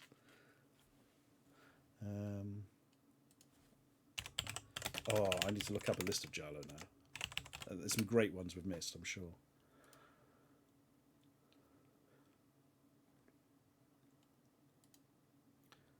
The Bird with the Crystal Plumage. Yeah, I think I've got a nice Blu-ray of that now. My original version came from Poundland. Deep Red, Profondo Rosso sounds better than just Deep Red. A Lizard in a Woman's Skin. A Lizard in a Woman's Skin. What Have You Done to Solange? Oh, yes. The Stendhal Syndrome. Short Night of Glass Dolls. That's a good one. Perfume of the Lady in Black. Yeah, Four Flies and Grey Velvet we mentioned. Phenomena. I wouldn't call Phenomena a Giallo. It's Argento, but... The Black Belly of the Tarantula. Yes. Death Walks at Midnight. What Have They Done to Your Daughters? Five Dolls for an August Moon. There's one of the Video Nasties has a really Giallo title. The Blue Eyes of the Broken Doll, I think it is, something like that. Very hard to get a bloody copy of it. Footprints on the Moon. Released in America just as Footprints, I believe. I got that on Blu-ray the other day. Had to get it imported through Severin. In a box set called... I can't remember what the box is. House of Psychotic Women or something. Forbidden Photos of a Lady Above Suspicion. Oh, that's beautiful. Forbidden Photos of a Lady Above Suspicion. All the Colours of the Dark. All the Colours of the Dark. Yeah, The House with the Laughing Windows. That's so good. The Night Evelyn Came Out of the Grave. I've forgotten that one. The Night Evelyn Came Out of the Grave. The Red Queen Kills 7 Times. Oh, look at that. I've heard good things about Oculus Rubber Cat. It's been nearly 10 years. I should get around to bloody watching it. 7 Deaths in the Cat's Eye.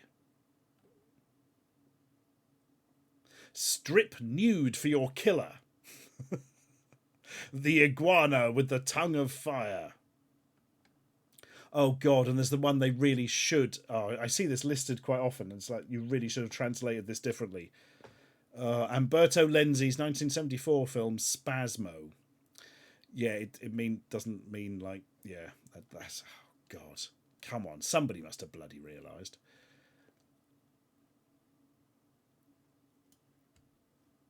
Oh, sure there's more really good ones, which I didn't come up with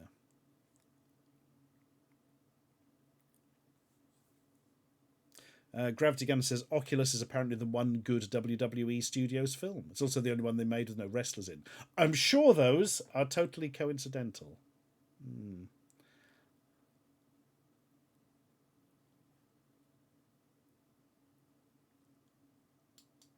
Ah, so it's the same as the person as the folk horror box set, Roden. That makes sense. Yeah, it's got some good stuff, and it's got that Joan Collins one in. I can never remember the bloody title of. Oh. 12 Angry Deaths. The Moon Howls for the Wolf. I don't know if that's a real one or not. Dial M for murderousness. That's definitely Troy McClure. No, I've never seen Stitches with Ross Noble, Zagreus Black. I remember seeing adverts on the tube for it. But... Who killed the prosecutor and why? Yeah, that's a real one, isn't it, DC Flake? Bloody hell. Oh.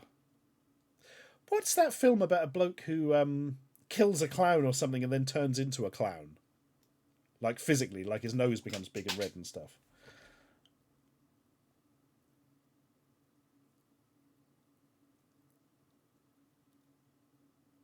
Oh, hang on, there's something from earlier I should go back and look at.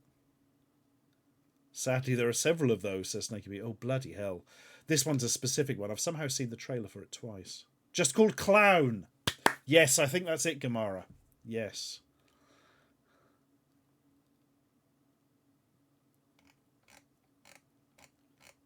Right, Mr. PMB says, can anyone remember Channel 4 short from late 90s, early thousands? Oh, shit, man, I'm still looking for one of those. A man is following a woman after a night out. He's giving her cheeky banter. Then he falls down some subway stairs and dies. Nope, not one I've seen, Mr. PMB. I'm still looking for the one with the creepy Edward Scissorhands-like figure who keeps appearing in this guy's... this guy's sort of on his own in a house, looking very sort of strung out. And he's going through old family albums, and he keeps noticing this weird, creepy Edward Scissorhands figure just appearing in the background of photos. He didn't seem to be there at the time, and eventually he turns up in the house. Oh my god. Nico Diva, I've got a Blu-ray of Dominator. Yes. Mark and Lard in it, yeah.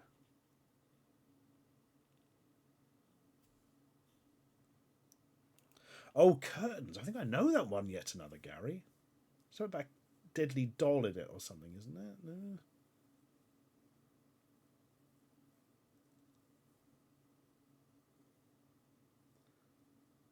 Oh, a tray. Are You Being Served Again? Was that the one that came years later, like a legacy sequel sort of thing? A bit like the Reginald Perrin follow-up series.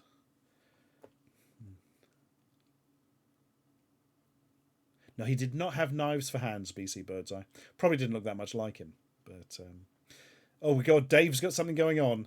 Can I run a quick competition? First person to tell me which type of animal Florida Man was training to conquer the world from the episode of Barshan some ginger idiot appeared in once during the 2.0 days. Winner gets a sub because I am bored. Well, I'm not going to say because I'd be cheating.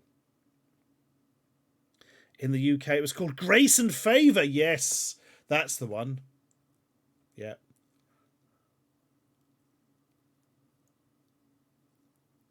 Holy shit, the Simon Plays. You need to check those videos, get them out of the garage before they go mouldy. You will find certain horror films and things might be worth a fortune. Most of them are probably worthless, but if they've got some of the obscure horror stuff, or even some of the obscure action stuff, you would be surprised of what it goes for. The sex cat. He was training to fight the sex cat, says the Lemon Man. Ghostyfish says squirrel. And Macobster says a methed up alligator. I'm sure Dave's keeping an eye on this.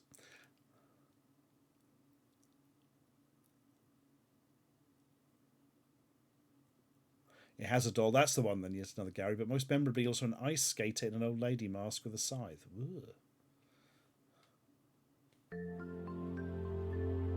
Oh god, did Red Letter Media do that? Are they the ones who've got that copy of Nuki that's like in one of those stupid Perspex boxes that some weirdo grades, and somehow that puts value on it? Oh god, I've been doing that in action figures for years. And there we are. Dave has gifted a sub to the Lemon Man. Congratulations, the Lemon Man. Yeah, what was the answer, Dave? Zagreus Black. I've seen Lake Mungo. I really liked Lake Mungo. In fact, I believe I bought it on DVD after watching it.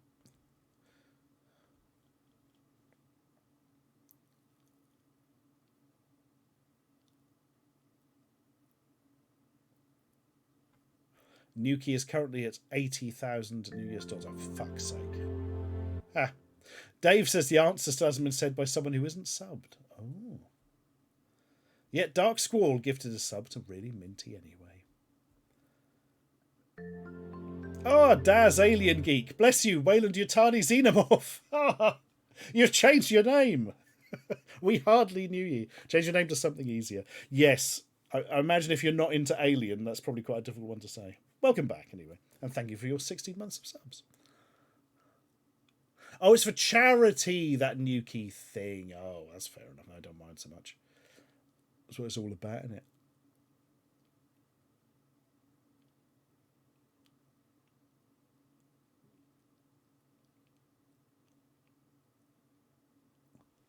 The whole video is about how stupid VHS grading is. Yep, same with video games, same with action figures. Blah, blah, blah. I'm going to prove it for a good cause. I have 2 graded action figures, G.I. Joe figures, just because they were cheap on eBay once, and one day they'll be useful for a prop.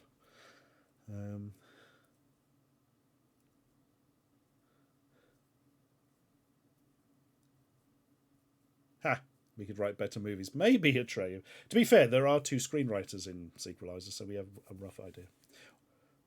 Or they used to be, I suppose. Dave gifting a sub to Big Chill. Thank you very much, Dave.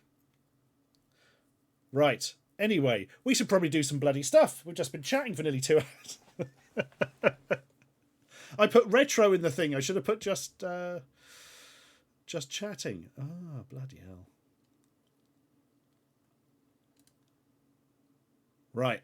What can we do? What can we do? Well,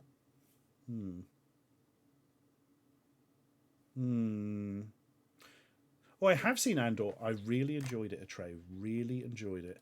It has the totally, valid criticism, if it really is a criticism of, it's not very Star Wars in the sense that it could have quite easily been a lot of different things. In fact, you could probably have made it without the sci-fi elements. But who the fuck cares? I mean, it's really good. You can't complain when things are really good. Macabre says people who are going nuts over Disney VHS tapes had a black diamond on them, trying to sell them for thousands, and the most common VHS tapes out there, and they're worth. The Disney stuff is weird, isn't it? Dark Squall even, gifting a sub to Atreyu. Thank you very much.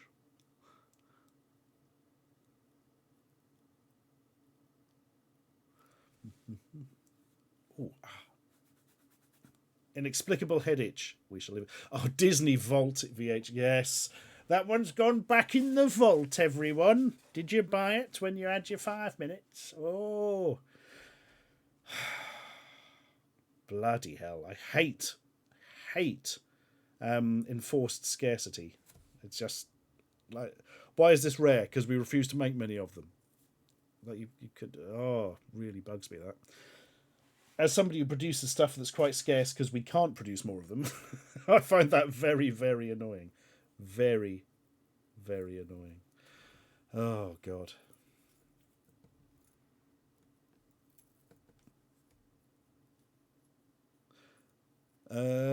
eBag51. There isn't really any point in click on the spectrum. It's a little bit too underpowered for that stuff, but we shall have a look in a moment. Right. Rare digital games. Digital scarcity is absolute fucking evil as far as I'm concerned.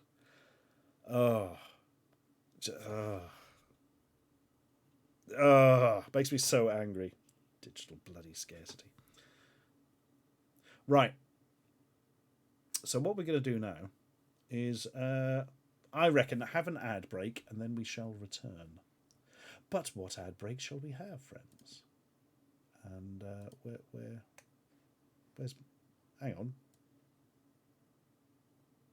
Oh, there it. They've moved a button on Streamlabs or something. Why does this keep bloody happening? I haven't set up the ads. God damn it. How about some PSAs? I apologise, these are old, so there's a potentially a chance of Savile, so be wary.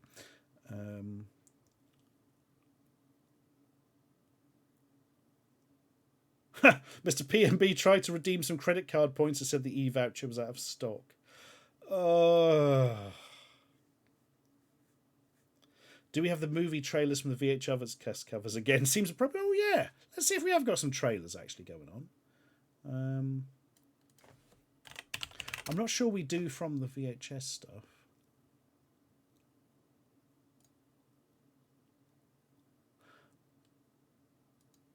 We do have multiple trailers. Right. I'm going to use this one just called 80s Trailers June 2022. I'm not sure what it is. Yeah. Oh, God. He was everywhere, Noir. Like in morgues, as it turned out. But, like, yeah, he was fucking Jimmy Savile. Massively popular with Margaret Thatcher, the Prime Minister, who had tried for years to get him a knighthood and succeeded in the end. And he kept getting turned down because they suspected he was a paedophile. I mean, they weren't wrong, you know. Absolutely. Oh, God. Anyway, enough of that. Trailers. And then I shall return. But first, I'll see how long this is, actually. That's probably quite important. Oh, God. Plenty long enough. Right. Enjoy these trailers. The trailers. My favourite bit, or whatever that bloke says from the Odeon thing. I think they've done away with that now. Right. Anyway, I shall return in approximately 10 years. And then I shall be back. Wait, minutes, not years. Or is it?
Meet Sam Quint. When the government has a job they can't handle, they get him.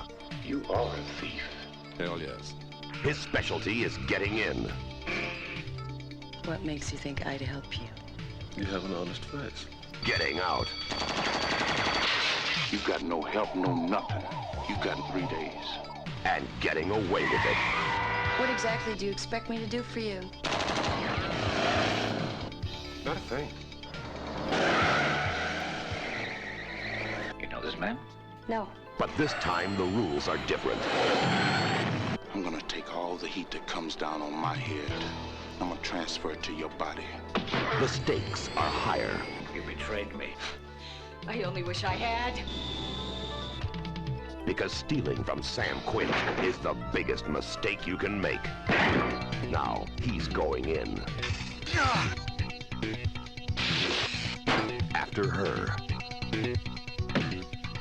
After them. After the Black Moon. The game is over. I wish there were a couple of ways we could do this. There's only one way. Tommy Lee Jones. Linda Hamilton. Bubba Smith. Robert Vaughn. From the mind of John Carpenter. Black Moon. Rising.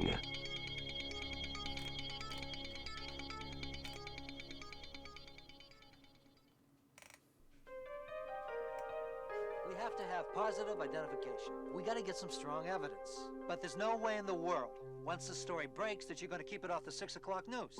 Harry Mitchell. Successful businessman. Loving husband. A man who has now become the perfect target. Sit down, sport. Look, Mitch, you've seen some of this before. Stuff your girlfriend shot while your wife thought you were at a convention in Miami. Mitch, you're in very serious trouble. You pay us $105 grand a year for the rest of your life. No! They're ruthless. Cops find a body with no clothes on, the gun, Look prints all over it? Desperate. They got an airtight case against me. It's my gun. I'm scared, Mitch. The only thing they didn't count on was Mitch having a plan of his own. I want to deal only with you. How much did the man say he was going to give you? I'm going to pay them $52,000. I knew it. They're flying me out. He's a murderer. I'll meet you at 7, Slick. On the bus. I'll be there.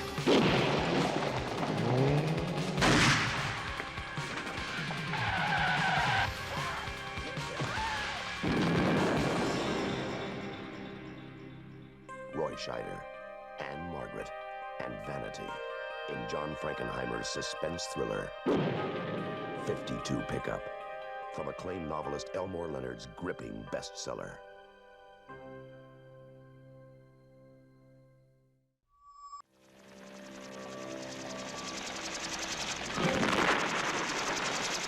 In war, you have to kill to survive.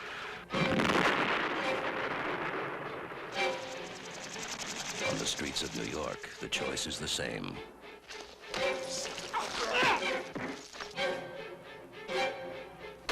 For the exterminator.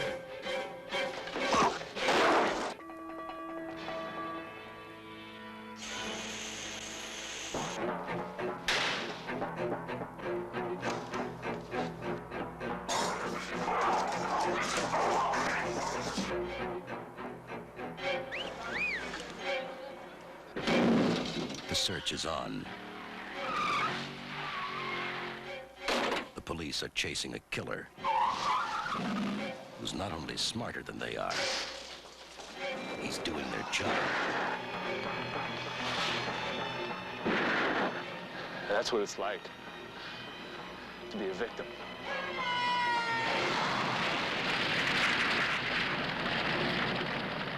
The exterminator, the man they pushed too far. Maybe you don't get out much. Oh, this is crazy. Come on. It's not so bad once you're in. Or maybe you just have other things on your mind. But few like movies that will keep you stuck to your chair. Stephen King and George Romero have conjured up an all-new Creepshow just for you. Creepshow 2. I mean, what is it? I'm gonna swim for it right now. So don't just sit there. Walk. One more step and blam! Run. Is it possible? Swim if you have to. I got you! But whatever you do, don't take your time. Because the scares come twice as quickly in I beat you. Creepshow 2.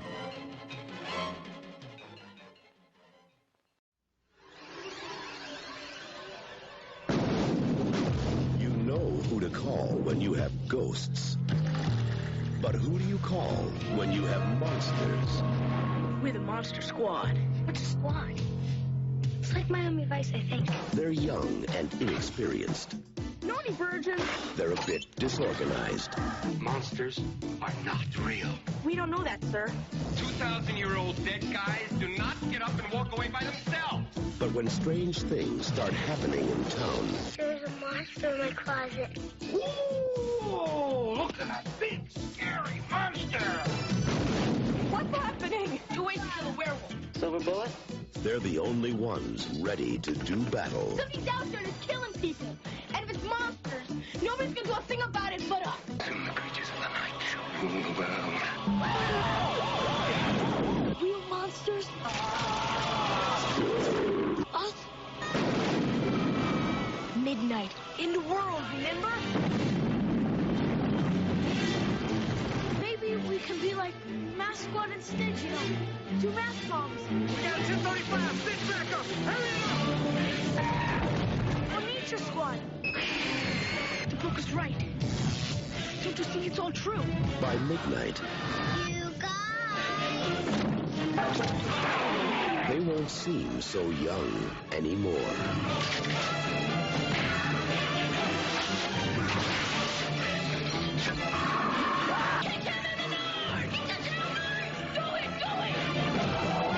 Monster Squad.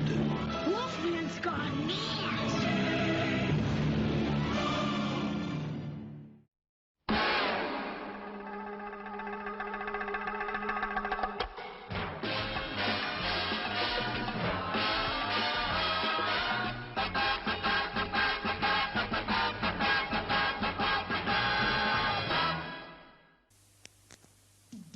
Welcome to Sinbad, the latest tandoori in Great Yarmouth. Come and experience the atmosphere and the chef's 20 years of culinary expertise. Sinbad Tandoori Restaurant, 29 St. Peter's Road, Great Yarmouth. The latest and the widest choice. For all your computer needs, visit the Swansea Microstore. Open 6 days every week.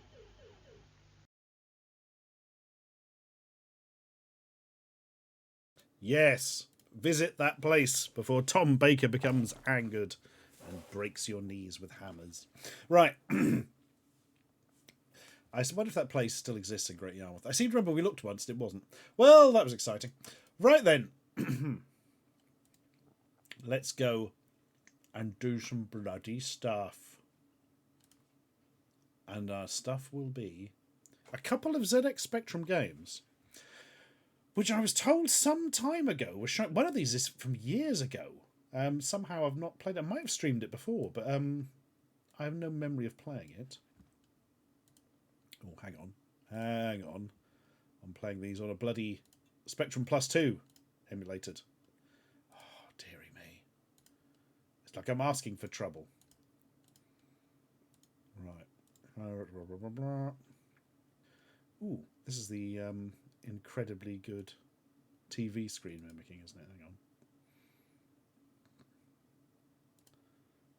That'll do. Right, let us go over to The Adventures of Saint Bernard. Yes.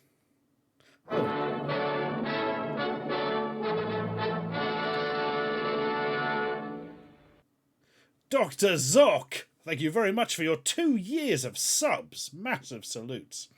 So are you correct in guessing that I put those commercials together because they all have that same ubiquitous voiceover guy whose name sadly escapes me? No, that's genuinely coincidental. He just did all the cinema ads of a certain period, so it's always going to happen. Voltage Fatso, thank you very much for your sub there as well. 56 months. I've just realised we are not streaming at the correct frame rate for video games. Buggers, because I bloody changed it last time and forgot. Well, hopefully this will not appear too jerky and shite. Let's find out. Ooh. Where's the Spectrum button? It seems to have bloody gone. Here we are. Blop. Well, that hasn't worked at all. Brilliant. Wonderful.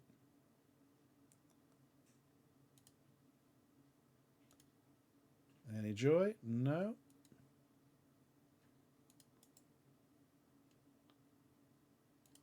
No. Okay. Okay. Right, we're going to have to do this a different way in that case. That's annoying. I'll just press the Commodore 64 button. There we are. Oh god, it does the whole screen. Hang on. Whoop. And there we are.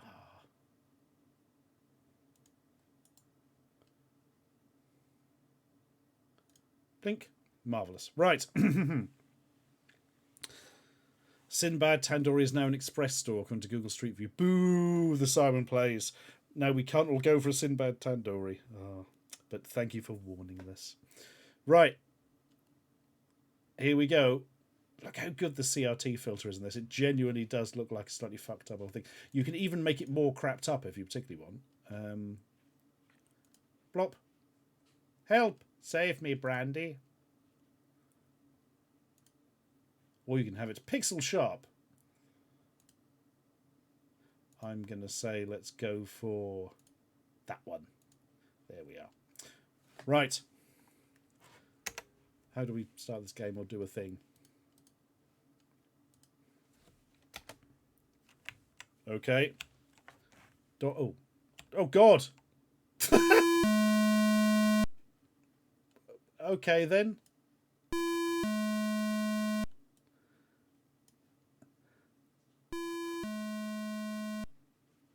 Brandy dead now.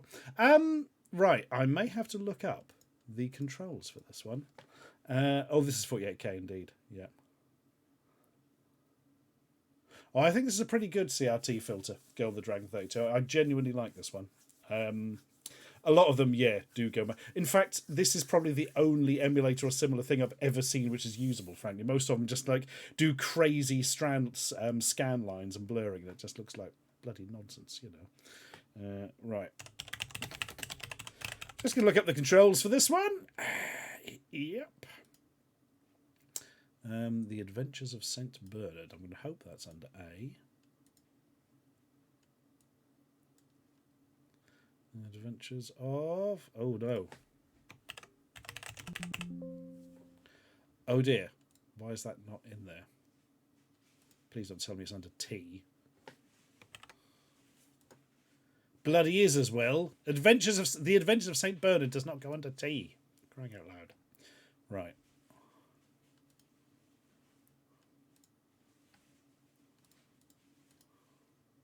Guide your intrepid St. Bernard through the Guide your intrepid St. Bernard through the perils of the icy wastelands to rescue his mistress from the clutches of the abominable snowman.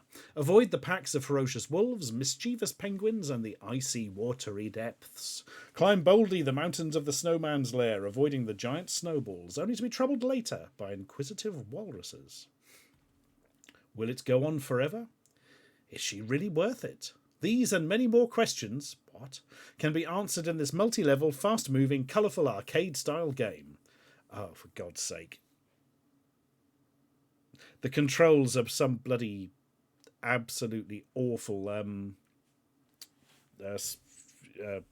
joystick layout thing. 5 and 8 are left and right, 0 is jump.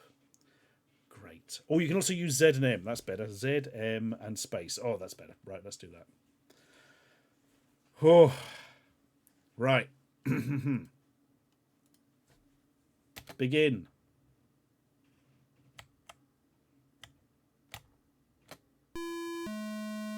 What am I supposed to do?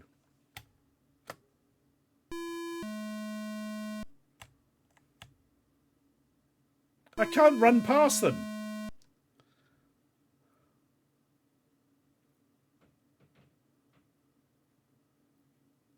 What? No, I didn't make this, folks. Do you need to hammer Z and M to run? It just says Bernard faces left or right. It doesn't say he moves. What the hell? Don't you have to face the dog? Yes! They fear the St. Bernard. If you face them, they run. Oh. But they bite his bum.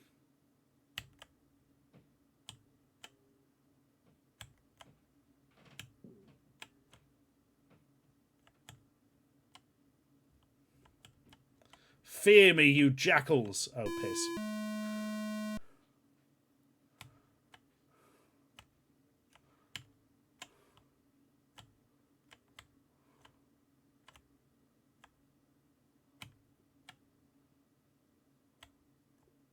I don't think you can jump on this stage.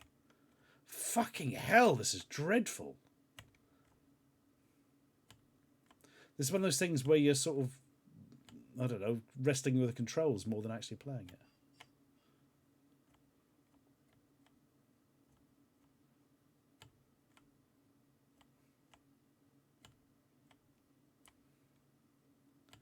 Do we have to just accrue a certain amount of score? Oh, fuck, yes, there we are. Here we are.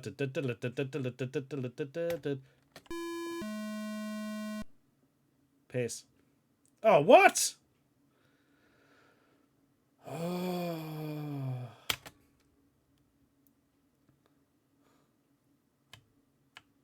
This is absolute codswallop.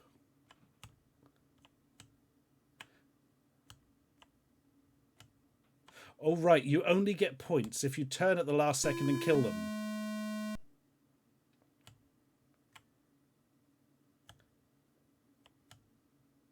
Yeah, if you turn too soon, they just run away and then come back again.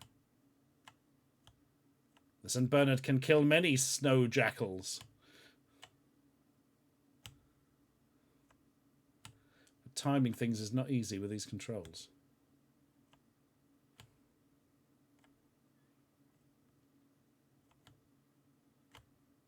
Oh, this is totally terrible old games worthy. Fucking hell. Especially when you get to the second level and you can't work out how to jump and it doesn't seem to do anything. Is it 400? Nope, 340. Of course. God has forsaken us. Right. Down. Oh. The water worm got him. Oh.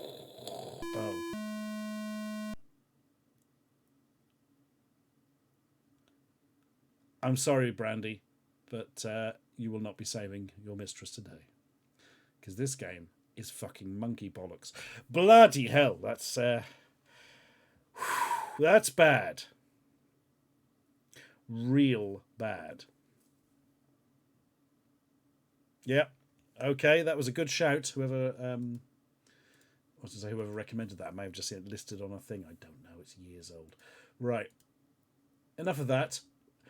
Right, we're going back now to the days of 16K, before the 48K spectrum was even a thing, for Bunny from Automata UK, or Automata, as I think Mel Croucher pronounced it. Oh my god. Doesn't even auto-run. Okay. Yay!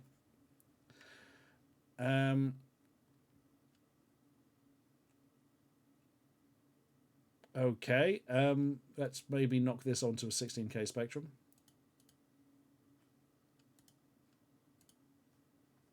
There we are. We'll start with beginners, I feel. Fucking what? Super Sprint, the rabbit years.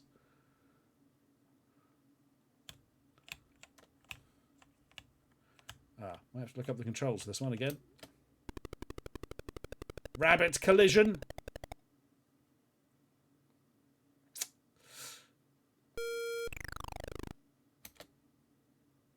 Okay. Nope, I can just start it going. I can't seem to... Oh, hang on. Oh my god, I think it's the 1, 2, 3, 4 controls. Oh god, I'm sure they map onto something on the Spectrum, but nothing I've got here on this keyboard. Right. Look up Bunny. Jessica Fletcher did it. Thank you very much for your sub there. 5 months. Bunny. Where is it? God, there's a lot of Spectrum games. Oh god, I've just seen Butterfly on here. Christ almighty, I'd put that in the previous book. Bunny! Yeah, got it. Oh.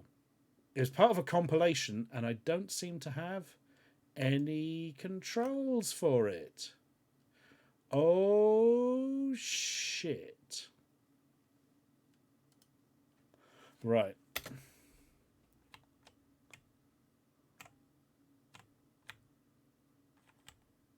Oh, hang on. Oh my god, it's bloody interface 2 keys.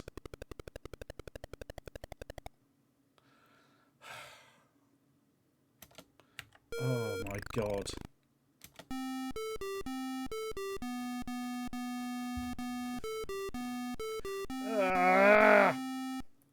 Run, rabbit, run. Right.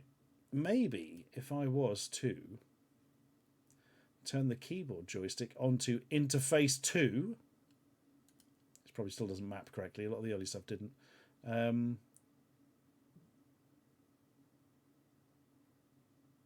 Let's try that.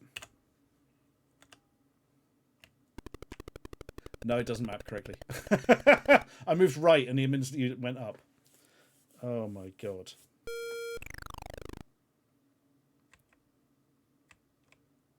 Oh yeah.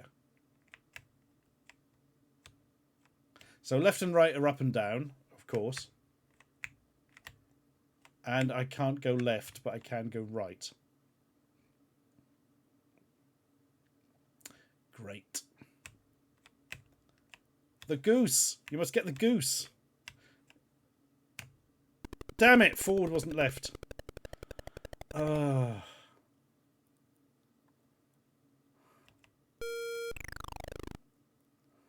on.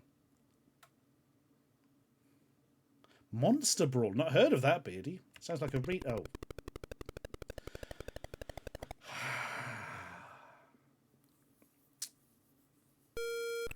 Yep, this does not map to the Interface 2 joystick, sadly.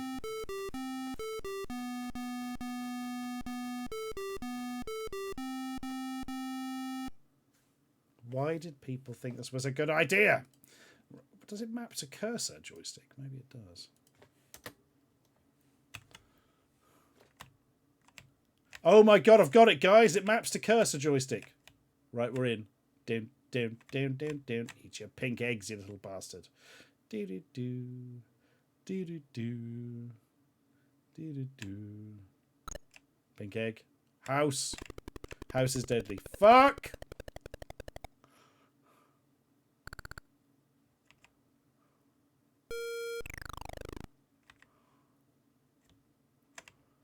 Right then. So we'll wander around the racetrack. That bunny, who is clearly a radish, is on some reason. Is that a good thing or a bad thing? Cracked egg. Did it lose us points? The time warp has disappeared.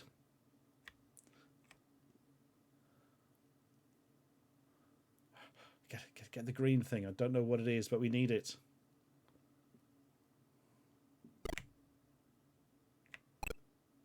I think it just says 100, actually. I mean, I know this is a very early game, but Christ almighty. Get the golden goose.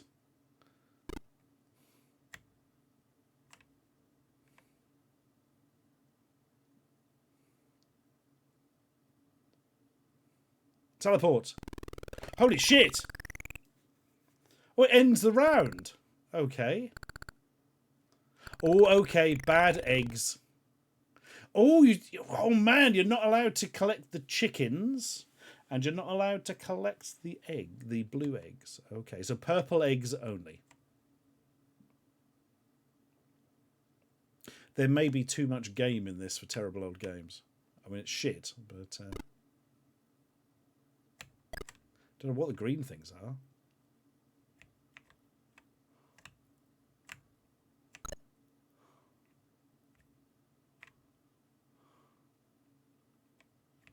No, it's not end yet. Oh, it's gone anyway.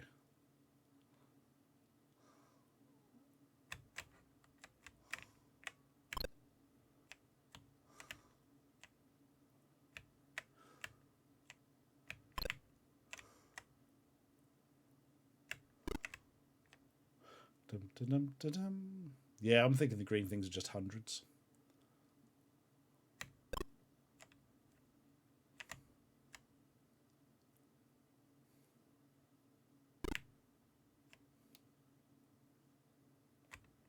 Dum, dum, dum, dum, dum.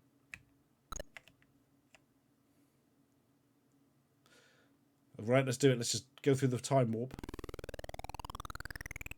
Score for this round 300. Good eggs collected 6. Oh, look at that. Another 50 points each. Bad eggs collected none. Yes. Wow. Well, we've done it now.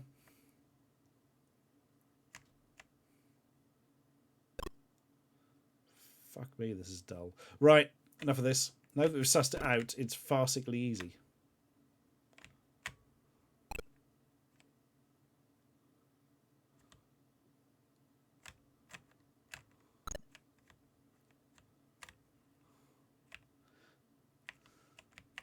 I wonder if this is for very young children or something.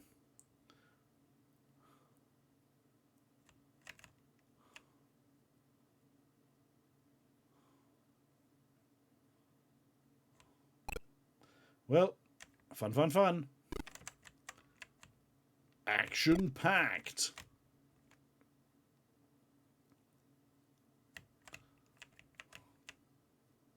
Quickly to the Warpatron. Yes.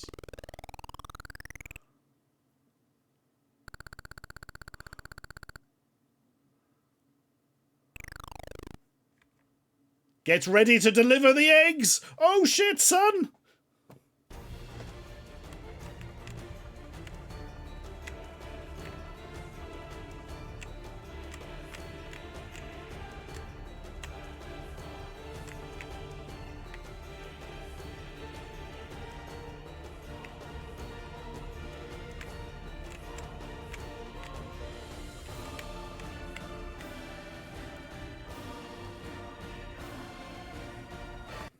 Too exciting. Right, we're going to go down a chimney or something now? Does it think the Easter Bunny is Father Christmas?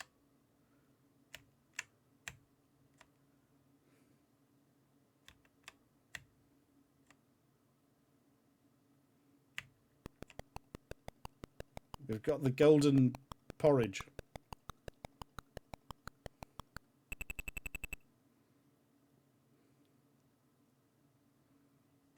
Okay. Ha!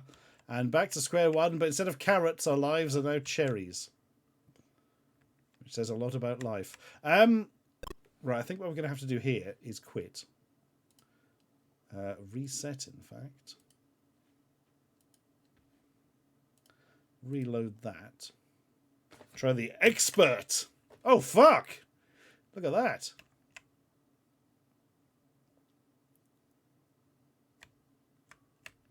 Why do houses pop up and disappear? Is there an in-universe reason for this?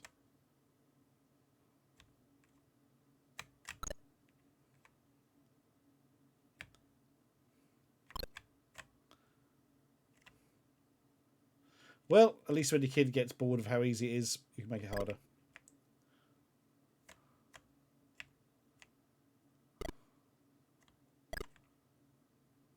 Yeah, I mean, this is a slightly crappy 16K game, but it's not terrible by any stretch.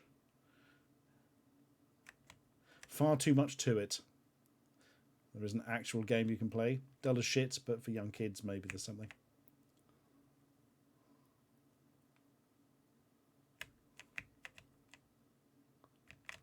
Don't stomp on the chick, rabbit. Not sure how a rabbit would manage that, but let's not worry.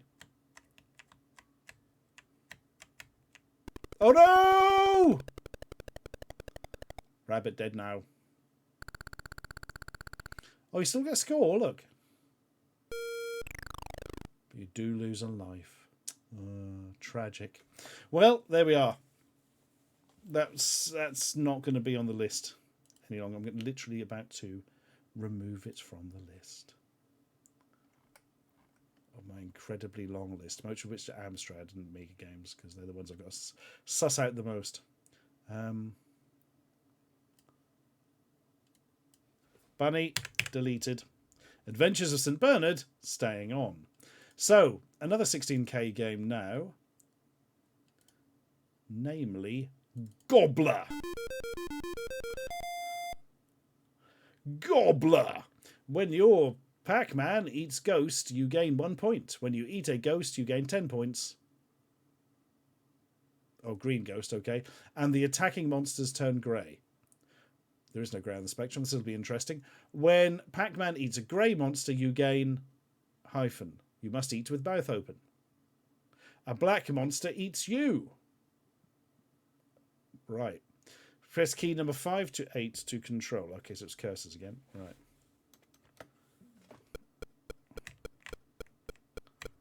Oh my god, you thought the bloody VIC-20 one was fucking... Was it the Atari 2600 that had the really jerky version of Pac-Man that flickered? There's nothing compared to this. Holy crap. I'm sure there are good 16-bit versions of Pac-Man as well.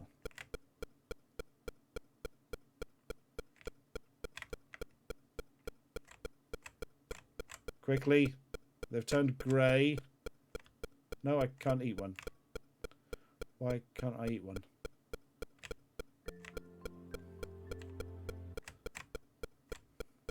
DK328.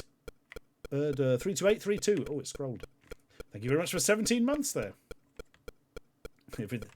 In this stream, everything is twice.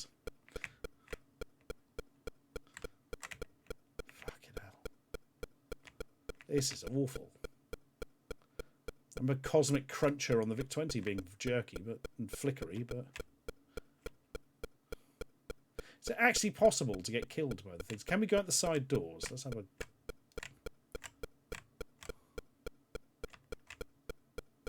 No. Did I not eat it because the mouth wasn't open on that animation cycle or something? Oh, of course. Yes. I have to go around another way and try and sneak in.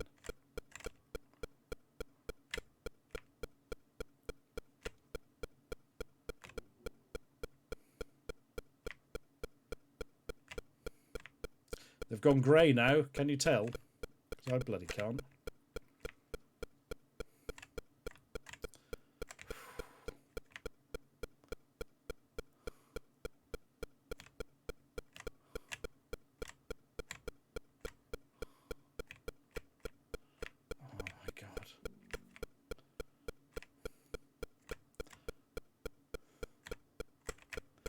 Hurry, pack bloke, put an end to our suffering. What? Do you only have to eat the green things? This changes the game entirely.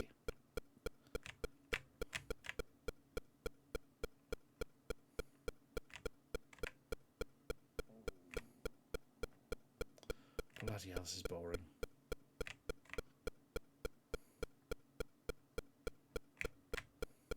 The sound is driving me mad in headphones.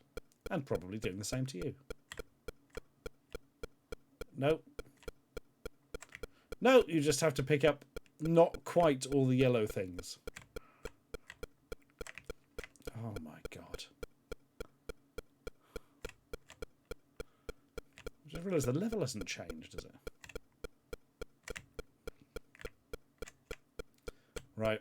We're doing this level, then we're never talking about this game ever again. Not quite bad enough.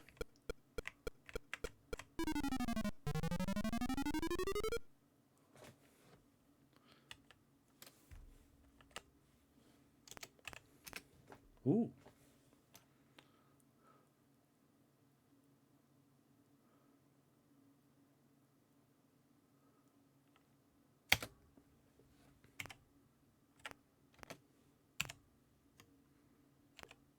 Oh, hang on. Oh no, I can't find whatever symbol shift is. There we are.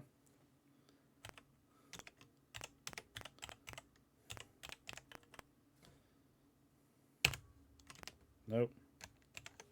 Nope. Oh, bloody hell. Got it.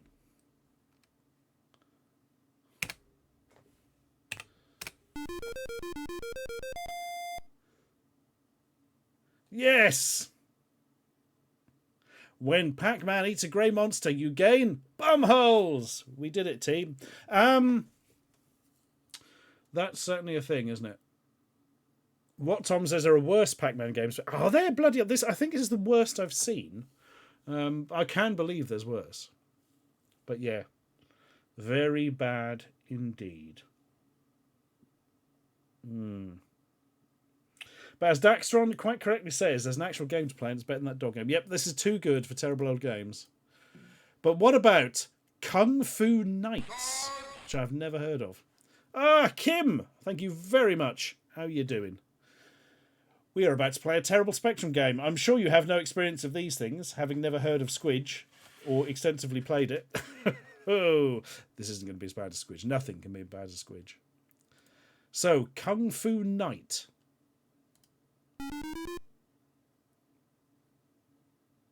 Oh, I thought this was going to be a... Oh, I'm trying to... Oh, bloody hell. I want to switch model to a 48k Spectrum, perhaps. Not try loading 48k games on a bloody 16k machine. In fact, I'm going to load it in 128k just in case. There's music. Ah! There's something.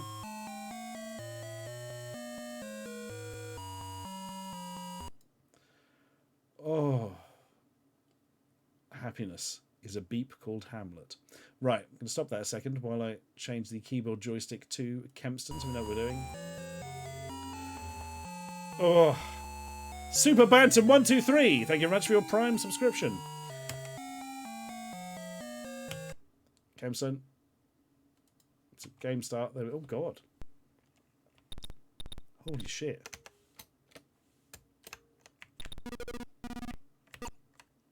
Right, you can duck. You can do a weird jump. Oh god. Weird. I feel like I can't find the fire button though. Hang on. I'll have to suss out what's going on here. It's been a while since I've used this emulator. Capture joystick. So surely the joystick is just like standard keys. Right alt key to fire. Oh, here we are. Oh fuck.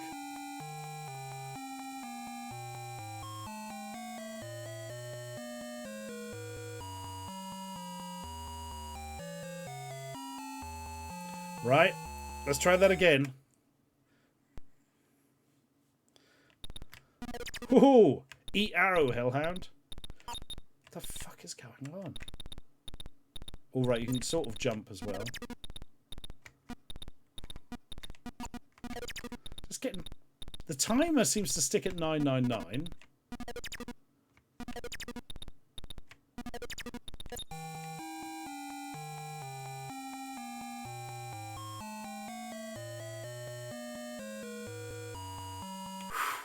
Right. Yeah, that's air on a G string, Snaky B.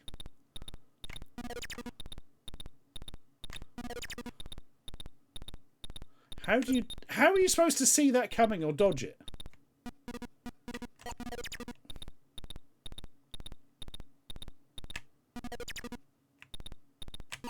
No, you can't duck it. You can't move out of the way of that in time, surely.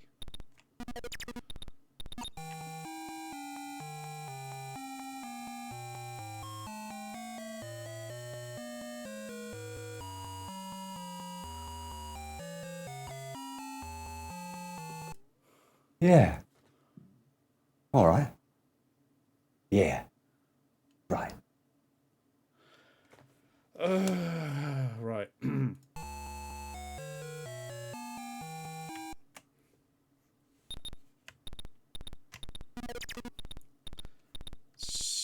Fucking hell. This came out in 1988. I had a Spectrum then, yet I have never heard of this game. But do you think it was unreleased or something? I wouldn't qualify for Temporal Games if it wasn't. Oh shit, there's a little... Oh. Oh, great. Oh, timer's going down now.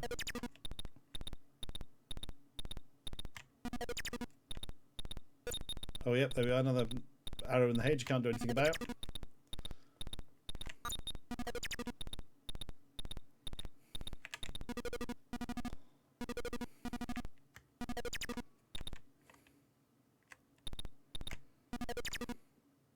Those platforms? Oh.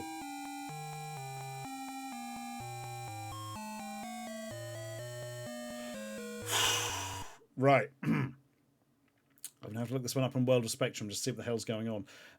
So this is Kung Fu Knights.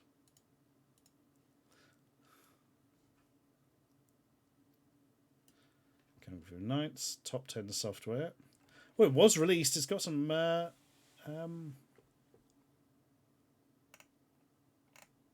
reviews by the looks of it. Adkey says, seems like the arrows fall straight down and you're walking towards them. Maybe you have to stop or walk backwards. You can't walk backwards. He does the neck thing. Stopping might do it though. Yeah. So this is a £2 budget game from Top 10 Software. I don't recognise Top 10 Software. They released several games, including Werewolf Simulator. Oh my god, they re-released Orc Attack. The Orc Attack re-release on the Spectrum was from them. I haven't heard of any of their other games. Dawnsley, Dead Enders, Axe. One called Breakpoint. Is that something? Let's have a quick look through this.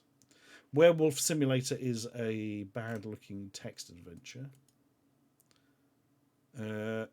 Orc Attack is indeed a re-release of Orc Attack. Axe appears to be some kind of wannabe Lords of Midnight game.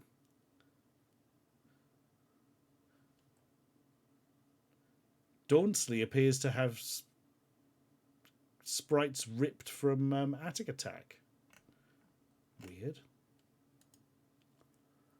Dead Enders. Oh, it's like a zombie EastEnders or something. Okay. No, they're not zombies.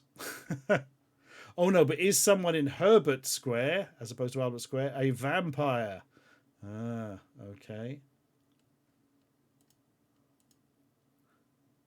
Breakpoint is a snooker-themed quiz game.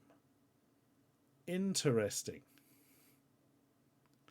Yeah, they didn't do Walk Attack. They just re-released it, I think, Enigma. Yeah.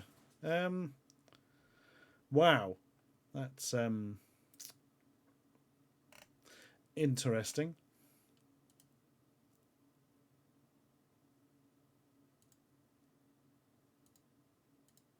So, what can we learn about this game? So I'm going to use a different site, actually. This one isn't doing me much good.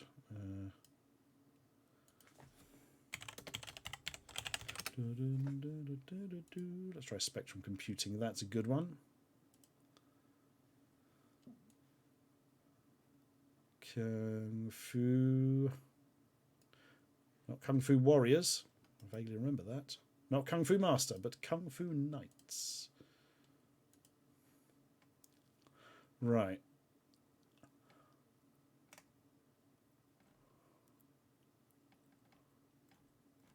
According to this, magazine reviews. God, Crash didn't review it, which is why I hadn't heard of it. But it was reviewed by Sinclair User that gave it 30%. And your Sinclair that gave it 4 out of 10. Can we see the reviews? Oh, yeah. Your Sinclair says, I wasn't given any instructions with this game, so I won't be able to waffle on about the plot and saving the world single-handedly as I want to do. But I'll tell you what you must do in the game instead. You play a knight in a suit of armour who runs rightwards even, along a castle, shooting animals and dodging arrows. Where the kung fu bit comes from is beyond me. It looks quite good in the screenshot, doesn't it? When in practice it doesn't quite come off. I think that's because it's a little too difficult. The arrows are hard to dodge and hardly anything happens when you lose a life, so you don't notice till the game ends. I cannot recommend this. It is unplayable and unaddictive. Okay.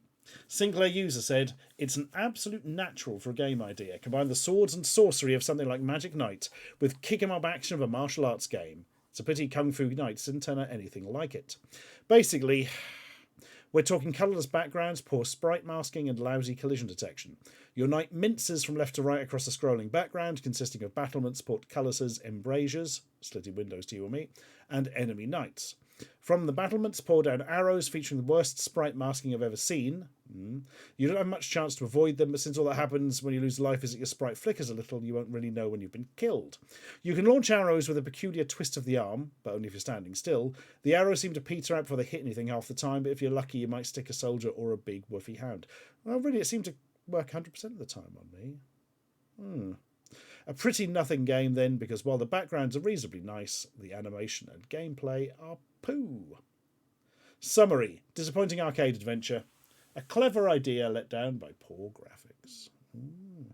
Nerd Owl says, Crash gave Dawnsley, the one you said looked like Attic Attack but is apparently actually a bad Gauntlet clone, 19%. So maybe they didn't give a Crash a copy of this to review as it came out after. Quite possibly. Oh, Rob Harris. Yes, I've played Squidge. I've written about Squidge. It's an experience. I unfortunately had a copy back in the day. I'm not quite sure how that happened. Evil, probably.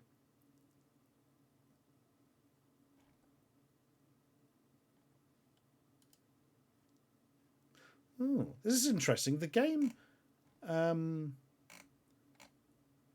Fu Warriors apparently wasn't released. No, it was released. Why is there no copy of it on the internet? Oh, is it something where it's been culled from the internet or something? I only got 38%.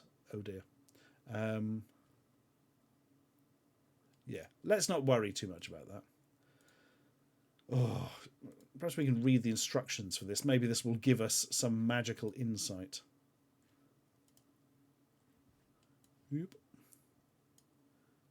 Kung Fu Knights. After 20 years of faithful service to your king, you decide to retire to your country chateau to write your memoirs. Yeah, that really sounds like the beginning of this game, doesn't it?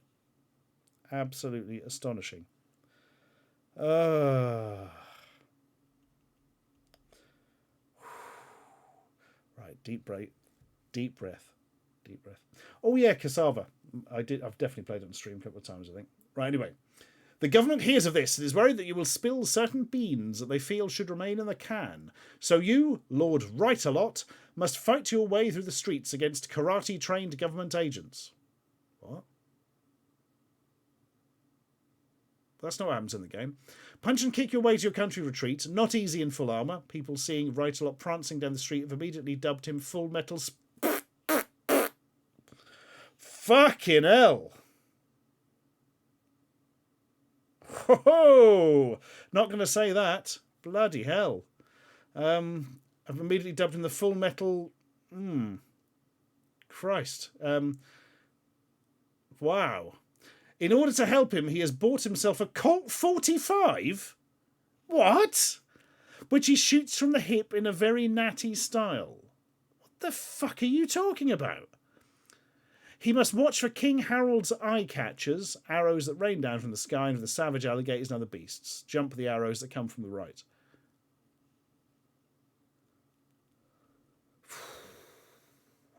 My God. That's awful. For starters, you've got an unpleasant slur, which would have been, which they are. I mean, they are using as a slur. And he has bought himself a Colt 45, which doesn't make any sense whatsoever. This is just a scanned inlay DC Flake. It'll be on several of the Spectrum sites. I'm looking at Spectrum Computing, but oh my God, unbelievable. Well, there we are. If you want to know what the missing word is, well, remember we had the film Spasmo earlier. Spell that out in the negative sense, not the sense they meant. Unbelievable. Oh. Well, thanks, Ian Crockett of Kung Fu Knights. No, it rhymes with plastic, Spanking Squire. What is it about? He's bought himself a Colt 45. No, he doesn't. He throws arrows. Bloody hell. Right. Let's have another go at this and then regret our life choices. Oh, I've paused it, haven't I? Ah! The noise!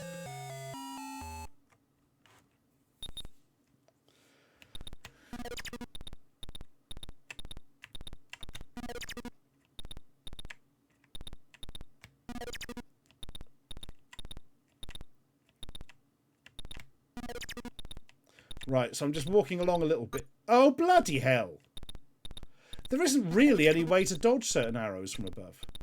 Sometimes it's better to keep walking, sometimes it's better not to.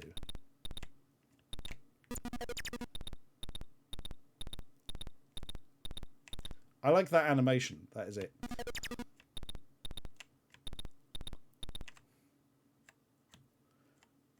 I've broken my legs, mother.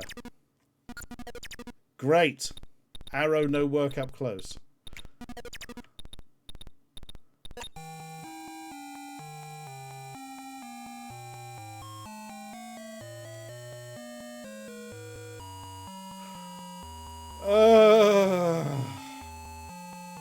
Right, one more.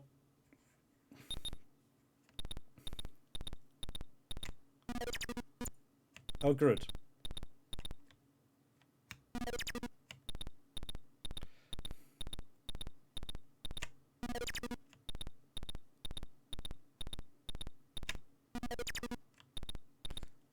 Oh, bloody hell. How did this get released, man?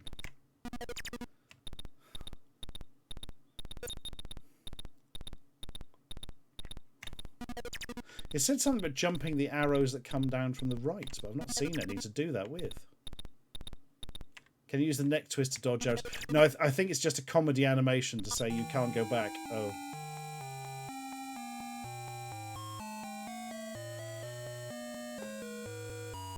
We should try their other game that got 0.2% or whatever it was. Dawnsley? Dawnsley. That's it. Right. Bear with me. Oh shit, I'm going to find it. Oh no, hang on.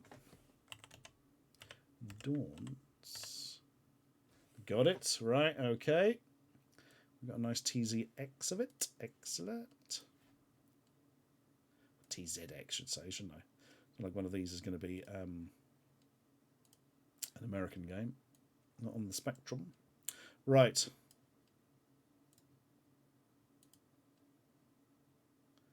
Dawnsley. Or we can select Hobbo the Elf, Thor the Warrior, or both. Oh, God, hang on. You can't redefine them? Fuck you! 8I8190? What? MK... Oh, God almighty. They're trying to crunch you up on both sides of the keyboard so you can play two simultaneously. Oh... Shit, what was it again? M and K. Right. Hobbo the... Oh, hang on. Was that Hobbo or the other? Yes, right. Hobbo. Okay.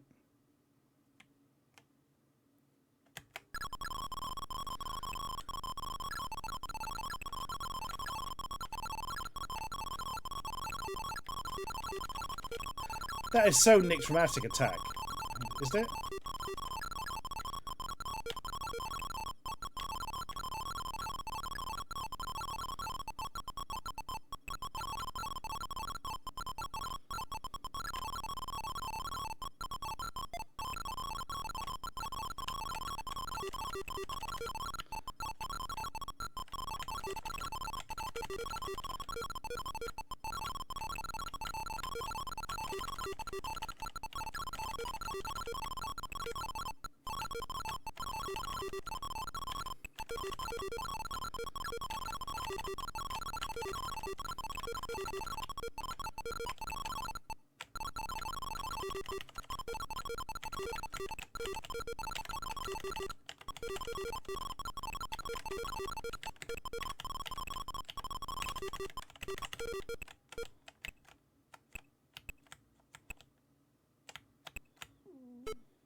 Fucking hell.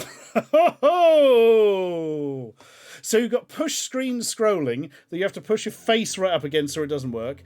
You've got constant maniacal beeping, which only stops when you've killed all the enemies on a level. The game gets faster the fewer enemies there are. It's a total rip of Gauntlet, but you can only open one part of a door at a time, so you can quite easily accidentally use your keys.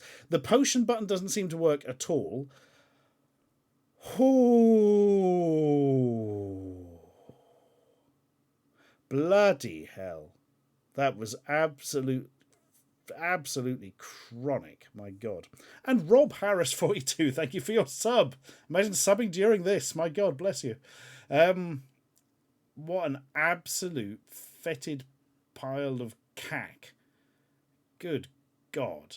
I've never seen shit like it in my bastarding life. Although it is noticeably better than St. Bernard. And it's noticeably better than Kung Fu Knights, actually. Well, there we are. We now need to reset it and see what Thor is like, I suppose. The other character you can select.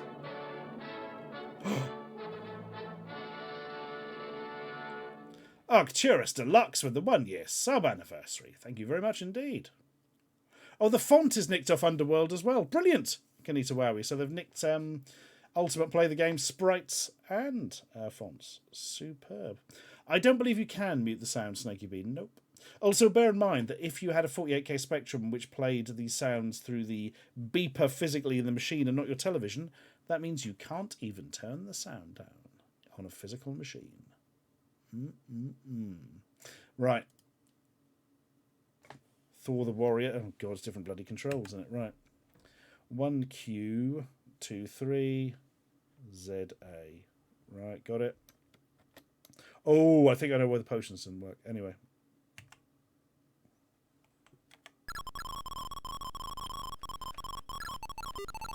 Yep, it's an axe. The axe is much bigger, but probably has the same hitbox.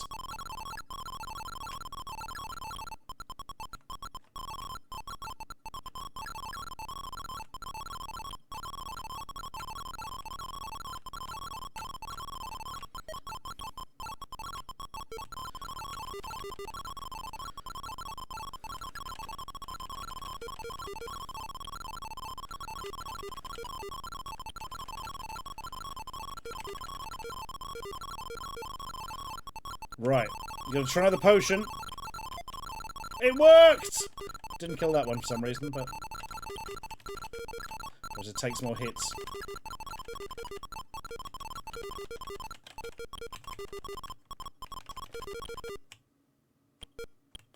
Is it this time when... Oh, God. Where we reveal that the Spectrum version of Gauntlet is actually pretty good. That's absolutely... I've never heard of this game, and it is totally going on the list. Bloody hell. Not as bad as the others, but... for worst Gauntlet clones, that has to be absolutely up the top. Oh, my God. Does it run like trash 2-player? Good question, DC Flake. And unfortunately, we must have a look. Our punishment calendar's gone completely. No, I don't, oh, God, it's far too early for us to be planning that, Lucas Exemplar. We haven't got over the last one yet. Right. Okay.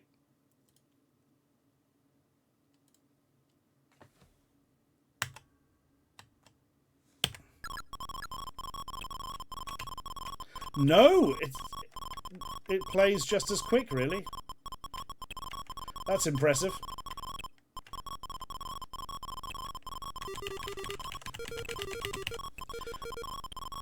I can't stand the sound anymore. Bloody hell. How absolutely painful. Bloody hell. And again. Cripplingly, painfully dreadful. And yet, the best out of the 3 properly terrible games we've seen today. What does that tell you? I'm now wishing for the simple delights of Bunny.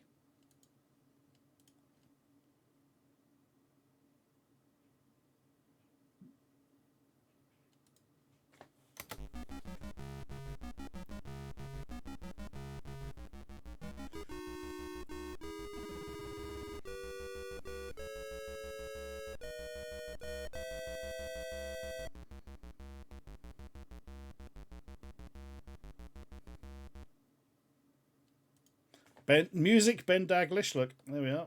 What more do you want?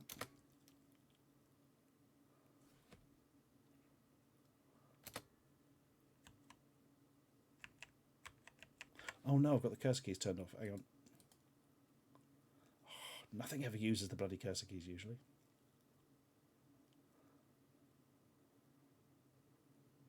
Oh, bollocks. I can't even remember how to reinstate them.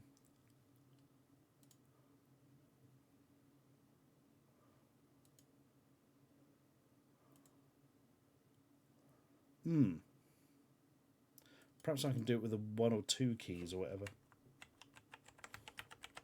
Yes.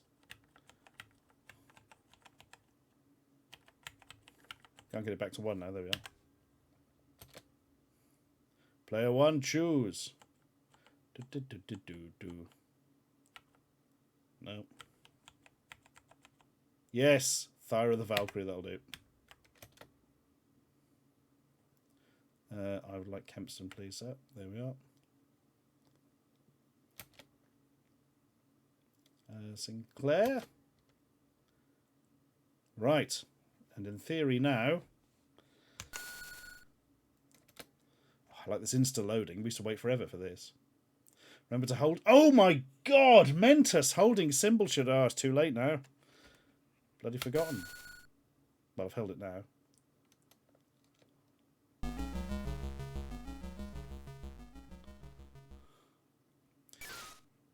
Much better sound effects, weirdly, on the 128 than the 48k. Bullshit. Quickly, shove a yellow cabbage in its gob. I'm sure that's what happens when you shoot them.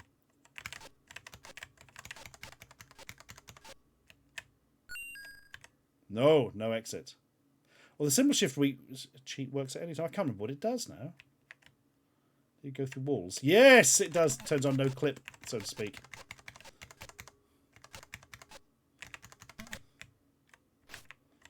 Fuck, man. Haha.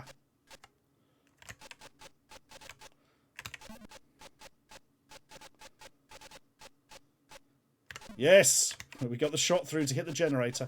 My god, ghosts generate quickly here, don't they? Fuck!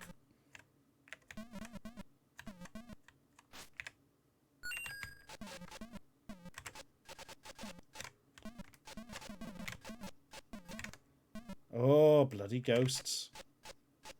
But we've got to have the biggest level skip, obviously. This came out the same year as Dauntlessly, by the way.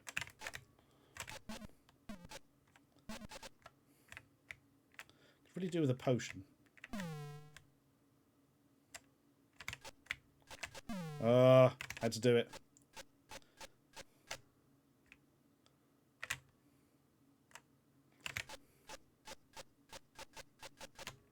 God, we played this for hours. It plays perfectly well in 2-player.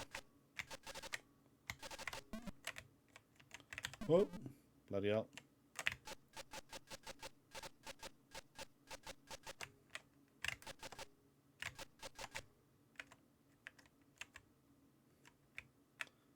Go!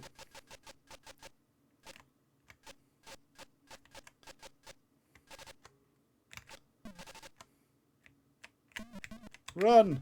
Eat the ghosts! Nom nom nom nom nom nom nom nom nom. Pack power pill.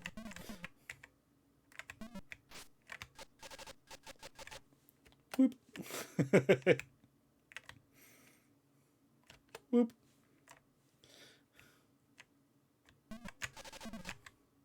Quickly, exit to 8. Phew. Do do do do do do.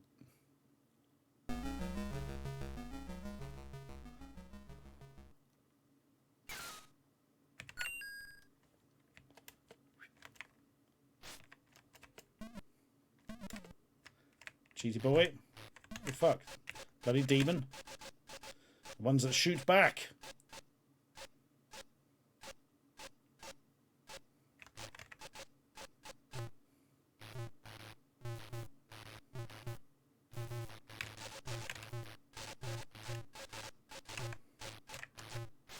Yay.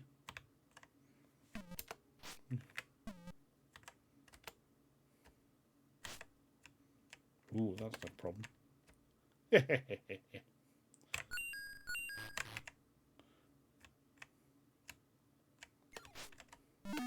Man, it's a lot easier with no clip. Anyway. Commissar Ludfang, I believe this does have the fail-safe of wait and luff time and all the doors open, then all the walls turn to exits. Yep. I believe that is a thing. Oh my god, they teleport. Oh no, the traps! Which you could barely see. Oh, the lobbers! Little bastards chuck things over the walls, don't they? There you go. Ha ha! The Grenadiers of Gauntlet. Valkyrie now has extra armor. Anyway, you get the idea. So didn't want people going away thinking, oh good. Didn't want people going away thinking that the Spectrum didn't have a good version of Gauntlet. Dawnsley is very much, or Dawnsley, that was it, is very much an outlier. God, some of the games these people... Hang on, who is this? Great. Oh, I found many more top 10 software titles.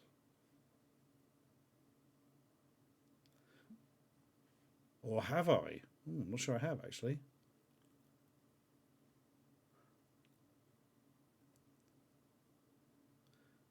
This is weird. They're listing a lot of stuff that don't actually seem to be from top 10 software.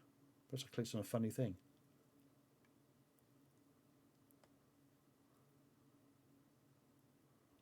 There are multiple text adventures from people called Flukit and Blunders. Well, they're probably the characters in the game as opposed to who it's from, but you know what I mean. There's a shit-looking version of Boulder Dash.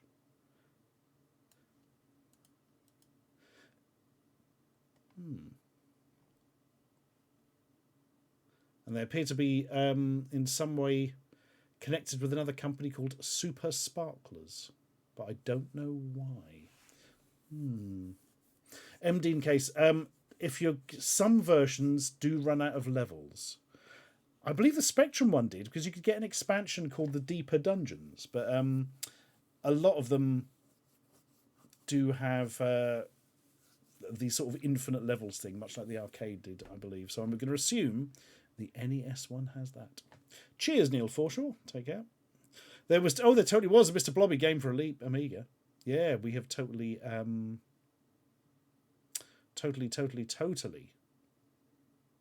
that. No, the bot is working tonight. Yeah, seems to be doing its stuff. I own no Bionicles, Lucas Exemplar. I was too old for the Bionicle stuff, really. I do have on my desk... Oh, I think I moved it, actually. No, it's not on the desk. A rare Bionicle mask in a weird green colour that was only available from Legoland. Ryan got it for me when he was young. I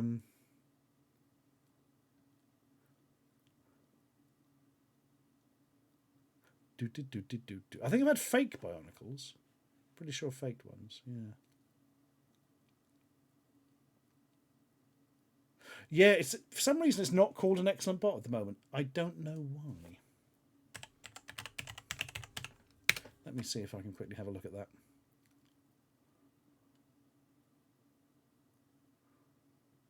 It's going to be stuck in my head for a week now, isn't it? I did a video on the fake Bionicles, apparently. It's letting links, apparently. Okay.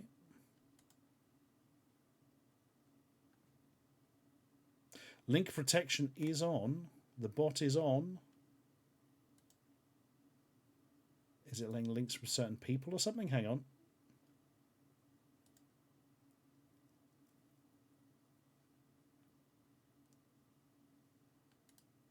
Oh, apparently it is now set to automatically permit subscribers to give links. What? When was this? I didn't even know that was an option.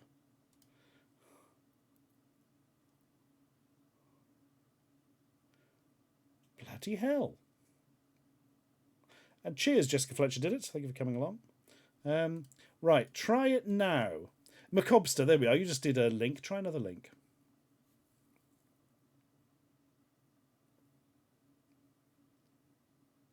Haha, there we are, look. Bloody hell.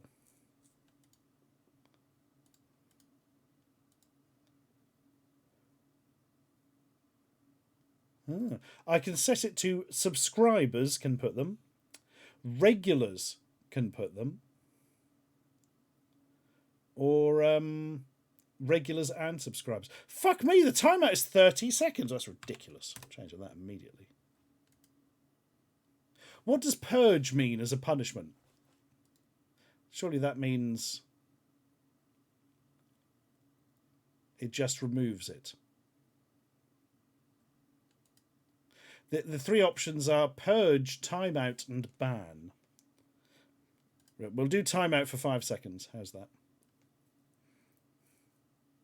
Yeah, that's better. You could also give people permission for 2 minutes, Dave. Apparently if we put the permit command and then a name, we can give people permission for 2 minutes to post a link. Holy shit, purge is remove all previous message history by that user. Fucking hell. It's a bit extreme, isn't it? I've used it. Good, Dave. That means it works. Bloody hell, I don't know what they fundamentally changed on this bot. We've really been having to sort that out over the last few weeks, haven't we? Hang on, what's this bloody poll? Should Stuart play Count Duckula 2 and the Blob... We're not playing the Blobby vid game tonight. No, not happening. Not happening. Go on, then. We'll do Count Duckula. God. Count Duckula 2. Duckula 1 was sort of all right. Count Duckula 2 was all right on certain machines. Not this one. It's a fucking load of skank. Right. I've got to remember how to play it as well. This might take some time. Right, let's give it a shot. Was there ever a teabag game? God, I hope not. Do I still own the Mr. T-shaped tiger handle? I don't believe I do still alive, no.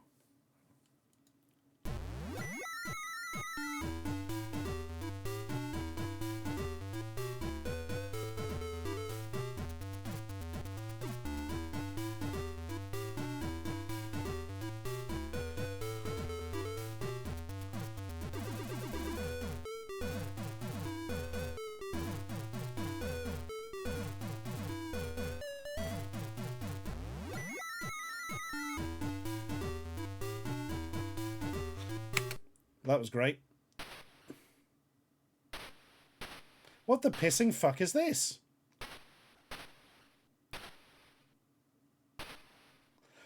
But this bit's missing, infamously missing from the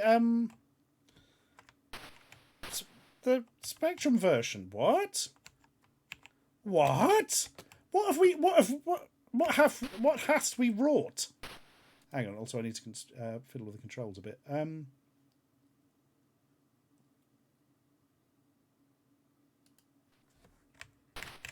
No, that's not helping.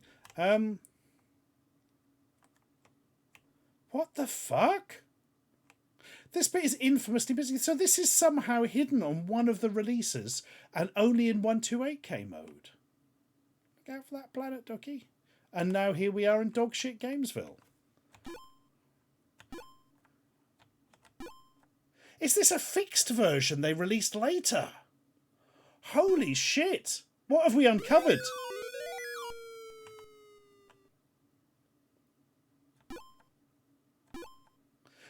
That's on the right, Snaky B. It's Raggedy Ann who's been shivved in the guts. Quickly, we must pick up the corn.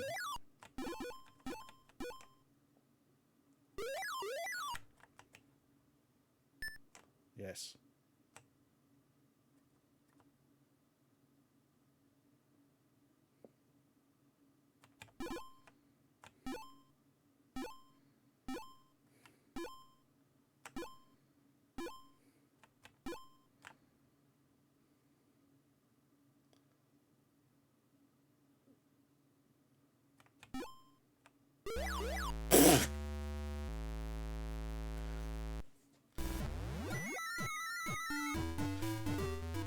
This is astonishing. to my knowledge, nobody knew that there was like an enhanced or fixed 128K version. Wow. Right, let's get the basic one out again.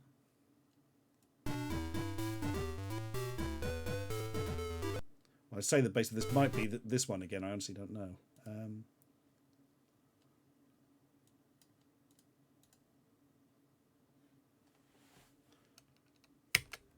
Yes, this is the one I'm more familiar with. Can you jump on the top of the screen, the original? I forget. How do you fire? Ah, there we are. As you fire your ketchup. Notice the monster is different down the bottom.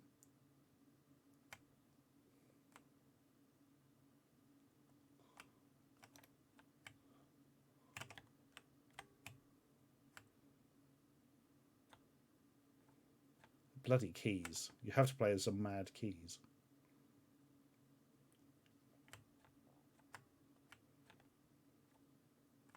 Yes.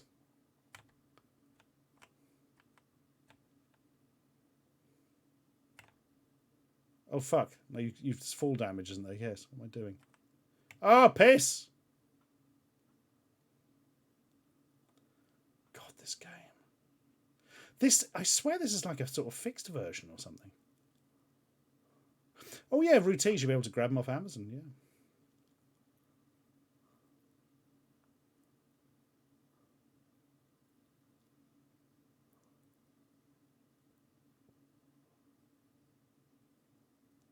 Do we have to just wait for the rest of our lives? Yep.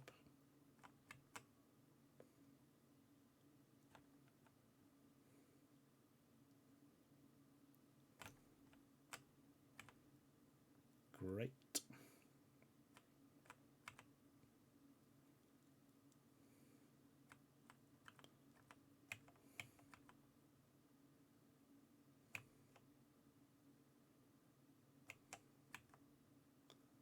Run, boy, run.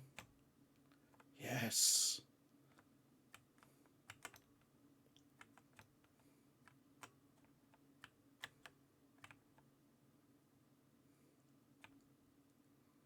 Piss.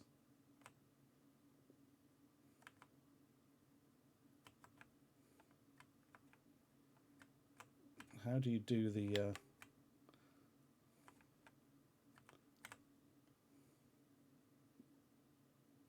Aha. Oh, what?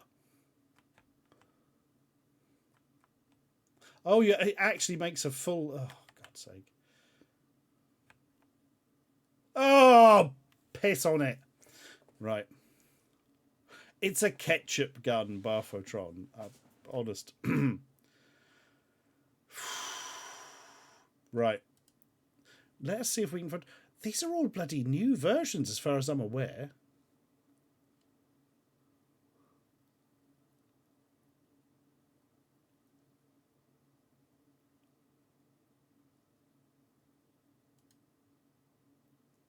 Right, let's try this one.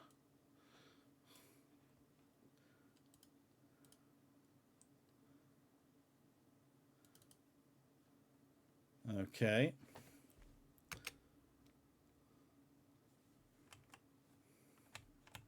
No, still jump off the top of the screen. That still works. I forget which button summons Terrence. That was a thing. You should try to walk a BMX Ninja to see if they've replaced them, yeah. This is still absolutely dreadful. But, wow.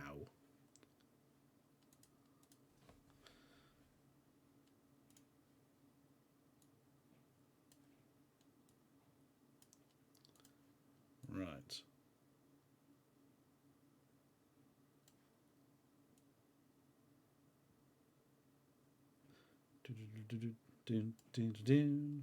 He's a vegetarian. Oh God, there's an Amiga version. I didn't realise that. I must have done. I must have played it, actually. What the hell am I talking about? How could I have not played it?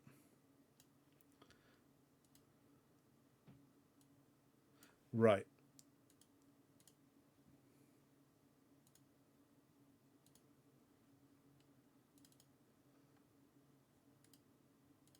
Right, we're going to try this version of Count Duckula.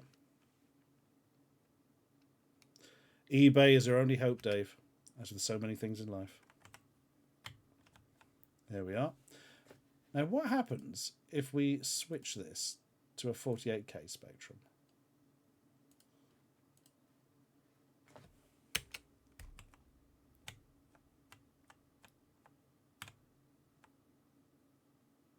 My God. It's weird how this doesn't play as I remember.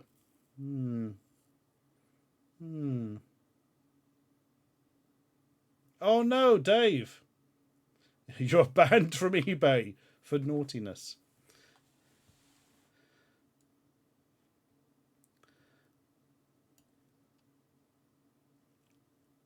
Hang on a minute. Wasn't it the Amstrad version that's all fucked up?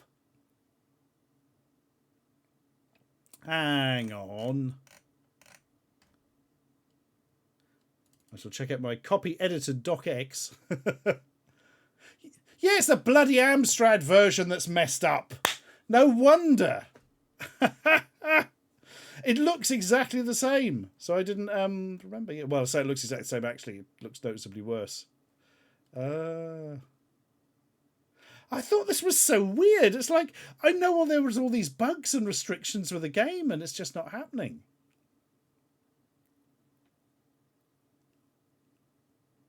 Oh, I did play this quite a lot. To take screenshots for the... Yeah, I remember now.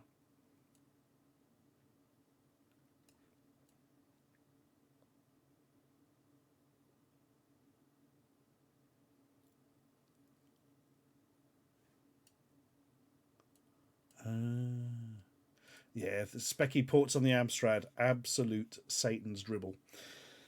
Very, very nasty. Right then. I suppose... Oh my God, it's nearly midnight. It's time to finish. I wanted to get through a couple of Assassin's discs tonight. We haven't done any Assassins. Holy shit.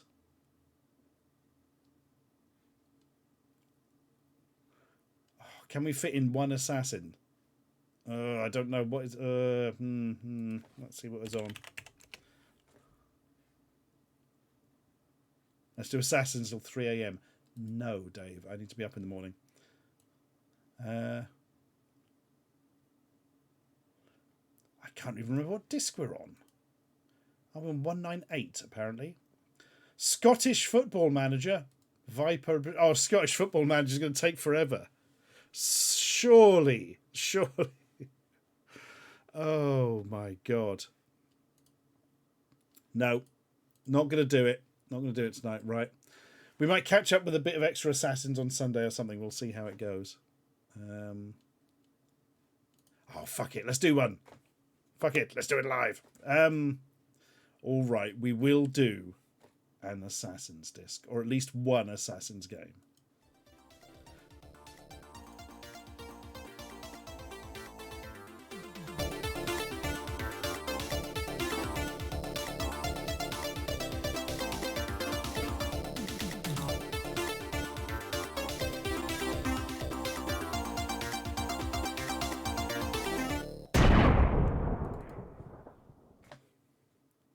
Hell to the yes.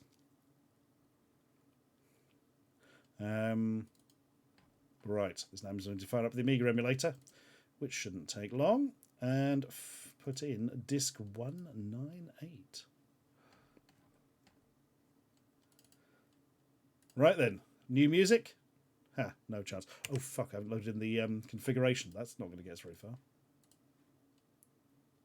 That's better. Using some sort of weird default Amiga setting, which probably is not going to work. Right then, disc 198.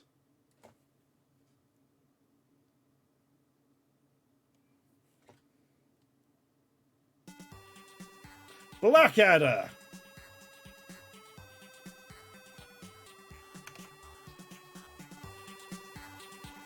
So, Scott Football Manager, Viper looks dangerously SAUCK, and Push looks like more bloody soccer barn.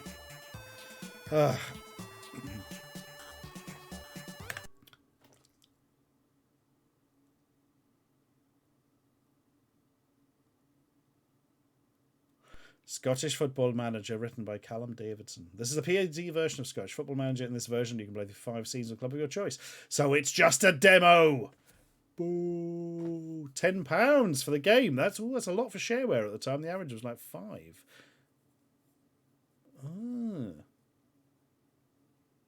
Written with Amos Pro. Okay. When picking your team for a match, you must select 13 players, the 11 that start the game, and 2 substitutes. During the matches, your team always shoots up the pitch, and your score is always on the left. When making substitution formation changes during a match, hold down the mouse button until the ball stops. Then you'll be able to make a change. Load save game. No! Only play, no load. Select your team. I've got Queen of the South or Midlothian. Stonehousemore, very good.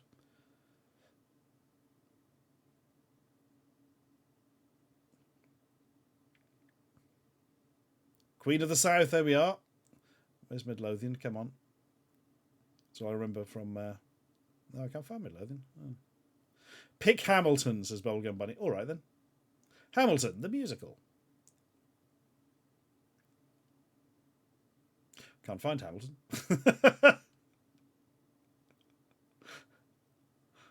Fuck it, we're going to go Queen of the South, sorry.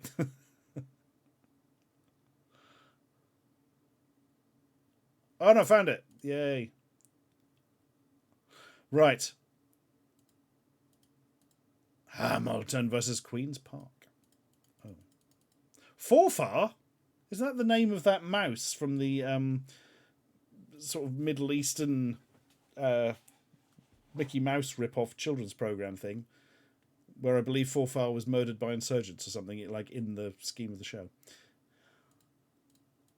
You'll be wanting hearts for Heart of Midlothian. Oh, I remember them saying Midlothian on the results. That concludes the draw.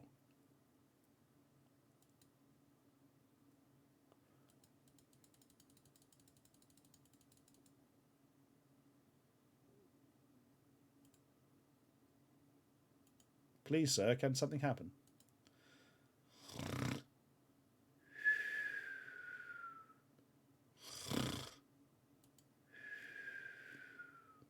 Yay! Oh my god, suddenly stuff! What was Little Sensible Soccer Man look? Squad. Bye. Strachan. How much do I want to offer? £2,083. I offered £1,900. You'll give the max number of players allowed in squad. Fuck you. I want Strachan. It's Michaela Strachan. She's going to tell us about nature and stuff. Right, money. Okay. Oh my god, this game actually looks like proper game. Spy. Premier Division. I wish to spy on Hibs. Oh, they're all excellent, very good. Oh, Hibs is bad. Was that Partick Thistle down the bottom? Europe? I'm pressing the right hand mouse button to get out of that. Tables. Division 1. Bloody hell, all the data's here if you want it.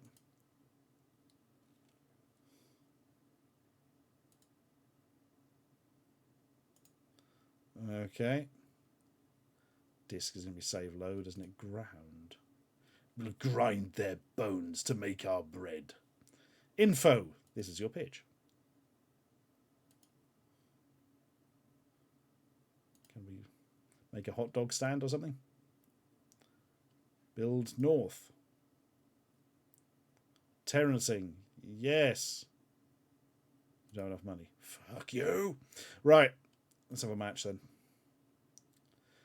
Queen's Park at Hampden, 4-3-3. That is a setup. Go on, we're going to go 4-3-3 as well. Squad! I wish for an angry little spad. Ferguson is abysmal. Miller's crap. Rank. Which is worse, rank or worse, rank or crap? Quickly, any 1980s or early 1990s Scotsman, tell us which is worse, rank or crap.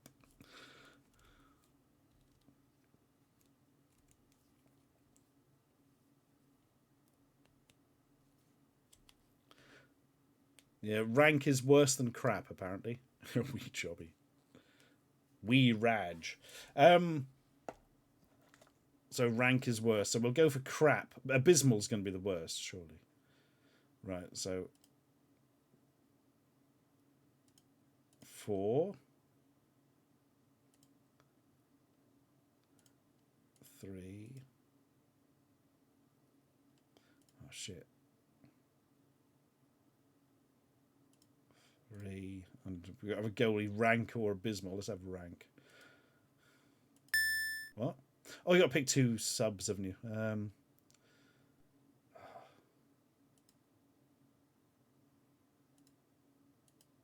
Right, that'll do. Match. Ba-ba-ba-ba-ba-da-ba-ba-ba. Oh, this is pretty good, look. Tells you which player. I'm bored already, but you know.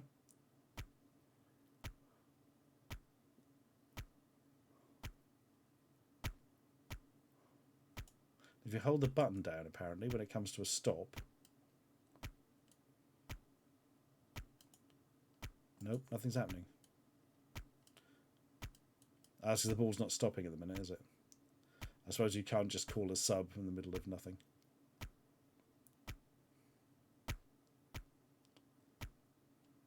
Playing fucking Mastermind on the left there.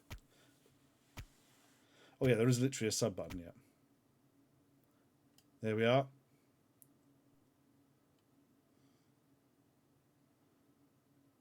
Read your rank. Piss off.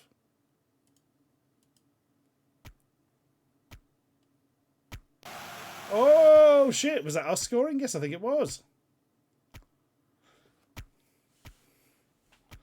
No, the players are all super intelligent shades of the colour blue.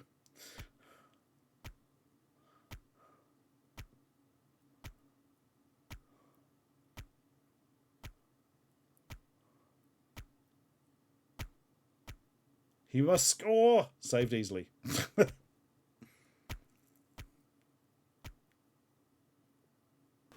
Mackie has been injured. Or Mackay, maybe. No.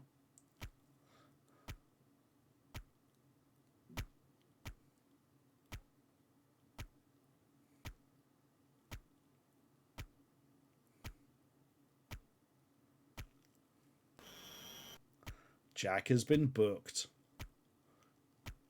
to perform at a bar mitzvah.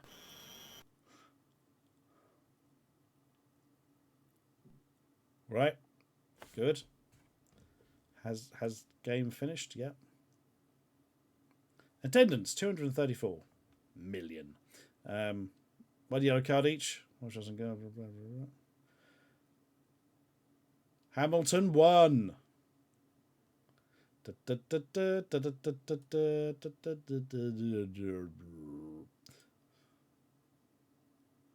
Well, there we are. Here are some more tables of data. Fun, fun, fun.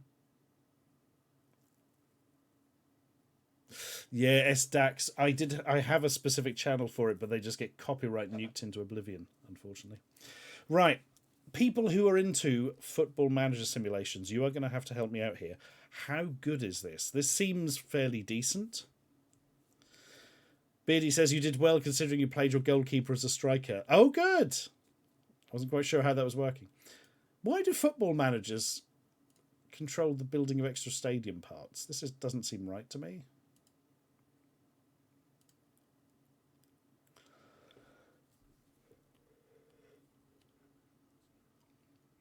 As of last year, the author of this, Callum Davidson, was attempting a remake in Unity. Oh, people must have liked it then. Or the very least he enjoyed working on it. High 2 or low 3 from what? Oh, God. It's definitely higher than that. If you see the stink bugs around that area, bloody hell.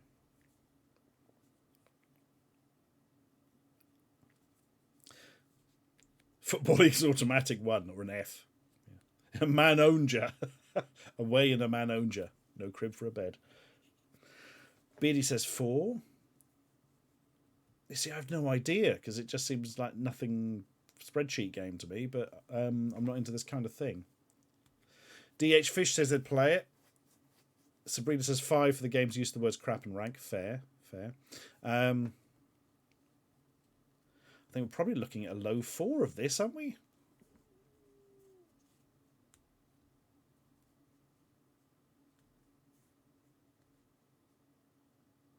High 3, low 4, 62. That's what I'm going for more, yeah. Right, we're going to have a look on the spreadsheet of Infinite Destruction.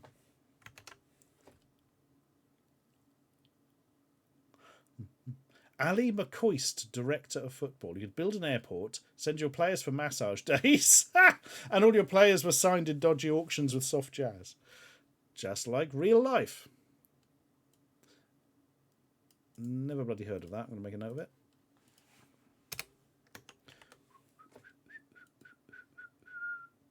Oh, good. I'm stuck in the emulator again now. Right. Let's see what we can do here. Tragically, no hats for a football game. I feel they could have had one.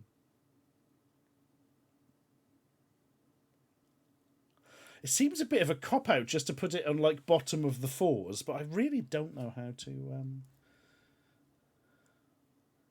I mean, Amos Reversi is currently bottom of the 4s, which was a pretty solid Othello game. Oh, it's not going down, my worries.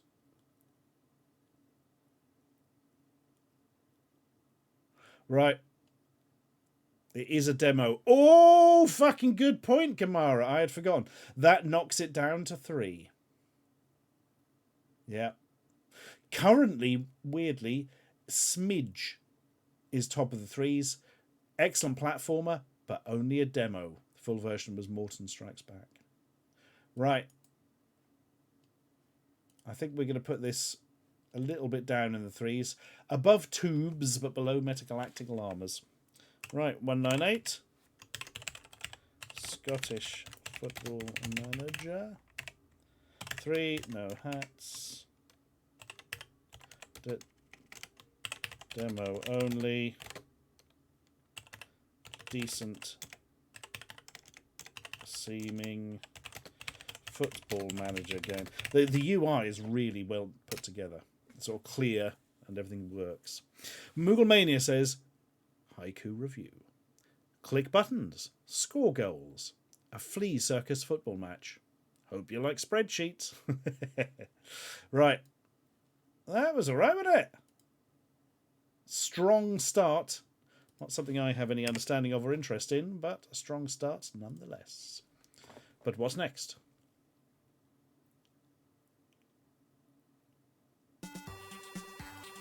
Viper. Horrible feeling I just mashed the keyboard and pressed F1 by accident. Bog up, job, doop. Try that again.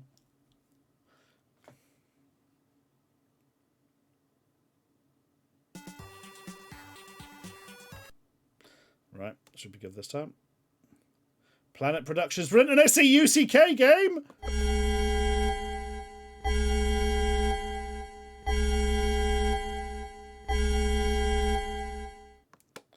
Oh, God. Great art. I really liked the wizard thing there, and that's a great spaceship. Really, really nice hand-drawn shading on that, I think. Beautiful. This game's going to be SEUCK, though, isn't it?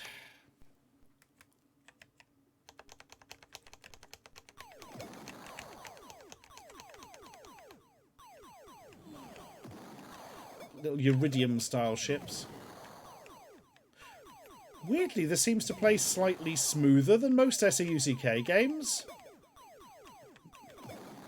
Maybe they've limited the number of sprites or something.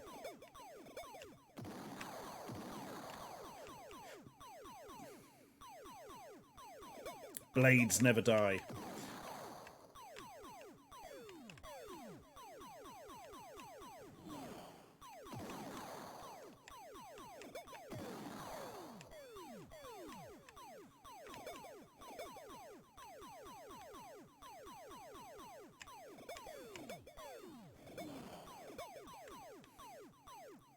Well, Gonna be honest, most of these games are too difficult. This one's, if anything, too easy. It says instantly dying.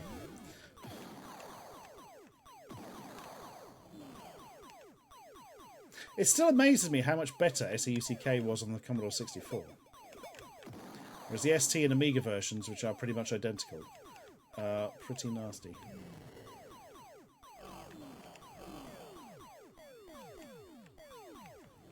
Oh. One of these days, I am going to get it's an Amiga game, I think, called Windy Day. I can show you.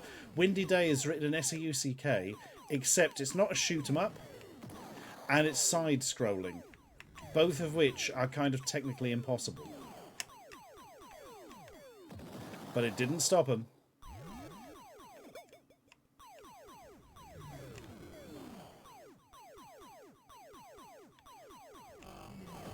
Oh no! The bonus ship was a bastard. I'm going to be honest, I'm only half keeping an eye on this. I'm sort of looking at chat.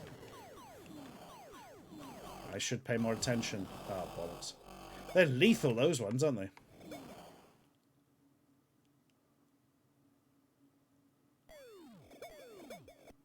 Well, it's one of the better SAUCK games. So that's a bit like being... well, damning it with faint praise, I suppose. This is our 40th SAUCK game. Holy shit. Currently the top one is Caladria. Oh, I can't remember Caladria. I'm going to have to say bugger. I have to get a screenshot up for it. This is the first time I think I've ever had to refer to something. Well, hang on. This could be Calabria, actually, and I've just spelt it wrong. No. Shit. I can't actually find a reference to it.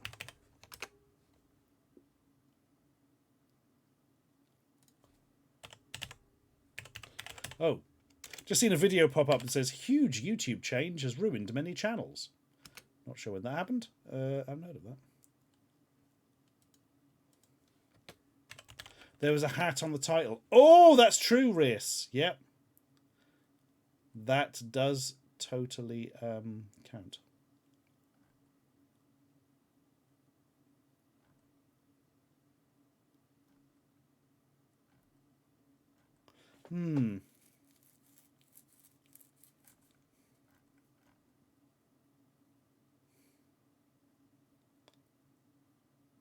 Just noticed it's written by the Fonz's brother.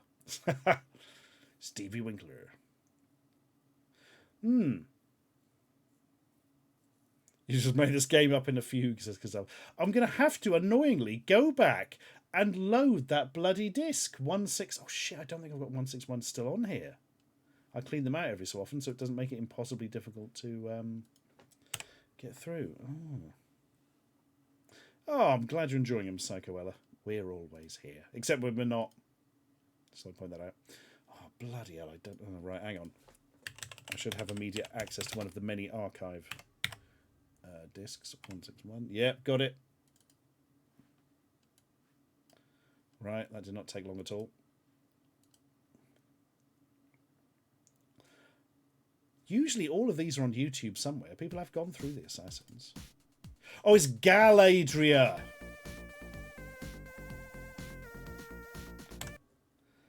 Oh. Cheers, Birdseye. Take care, mate. I still don't remember this one at all.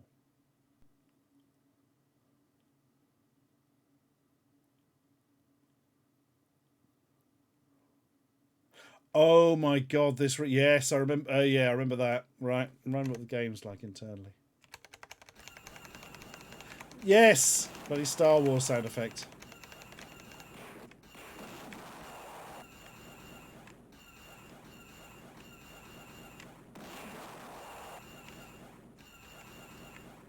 Yes, I remember this. It's surprisingly fun. Apart from that dreadful star placement in the background.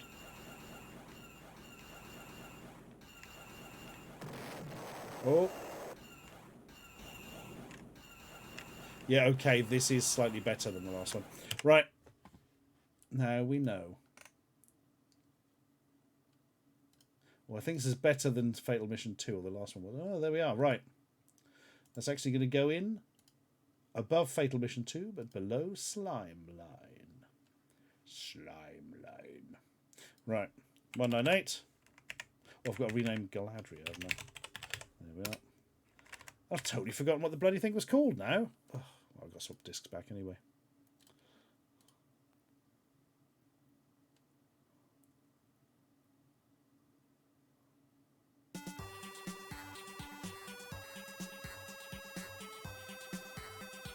That was just Viper. Fair enough. Viper 3. But wait!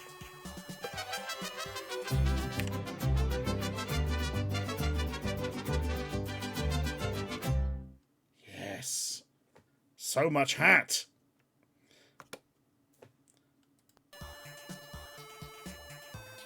Oh, thank God. I thought we were stuck without the visuals for a second. Yes to hat. And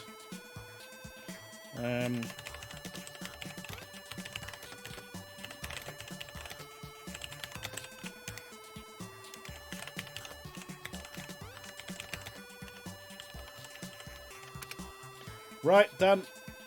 Hiker review for Mugglemania. We all know the deal. I bet you thought I would say SEUCK. Push. We have to sell drugs. It's going to be great. Apart from the whole drug sales. That's probably going to be quite bad. Oh, fuck. It's never a good sign when you go straight in. It's smelling a bit Amos. Oh, what? Well, I think we're level selecting before we begin. Okay, that will do.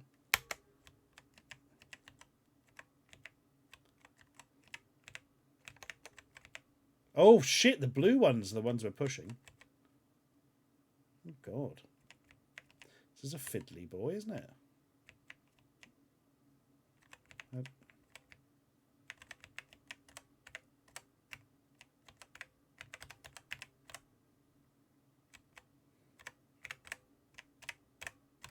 God, the controls are always too quick. Might be alright if you round it into 500, though, to be fair.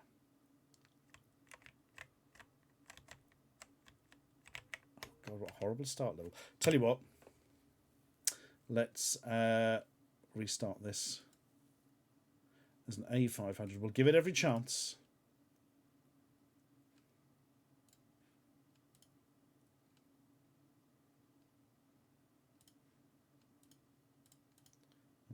Bum, 198. Right, we should hopefully get some visuals in a second. Yes.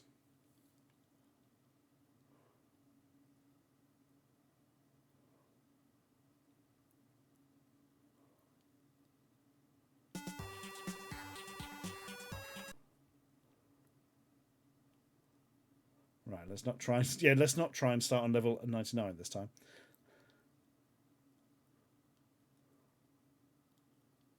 Oh, I've just realised Stu of the Assassins there has been joined by Bill these days. Interesting. Right, level 1. That sounds better. Oh, that's better. Yeah. Okay, I can control it now. Soccer, bun, bun, bun. It is never any fun. With our green tractor, we will shove it up our... Yes, yes. No, let's forget that. There we are. Stick those in there permanently.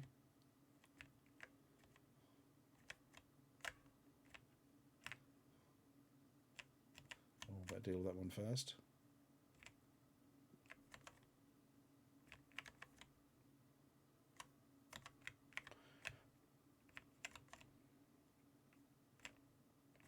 Yeah, I wonder if we can change speed by clicking on that. We're going to find out in the next level. I'm going to complete this one.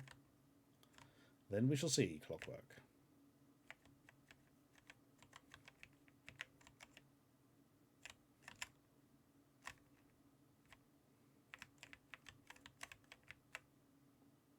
Next level. Hmm. No, it doesn't seem to actively... It seems to be describing something. But what that is, how you would change it, I don't know.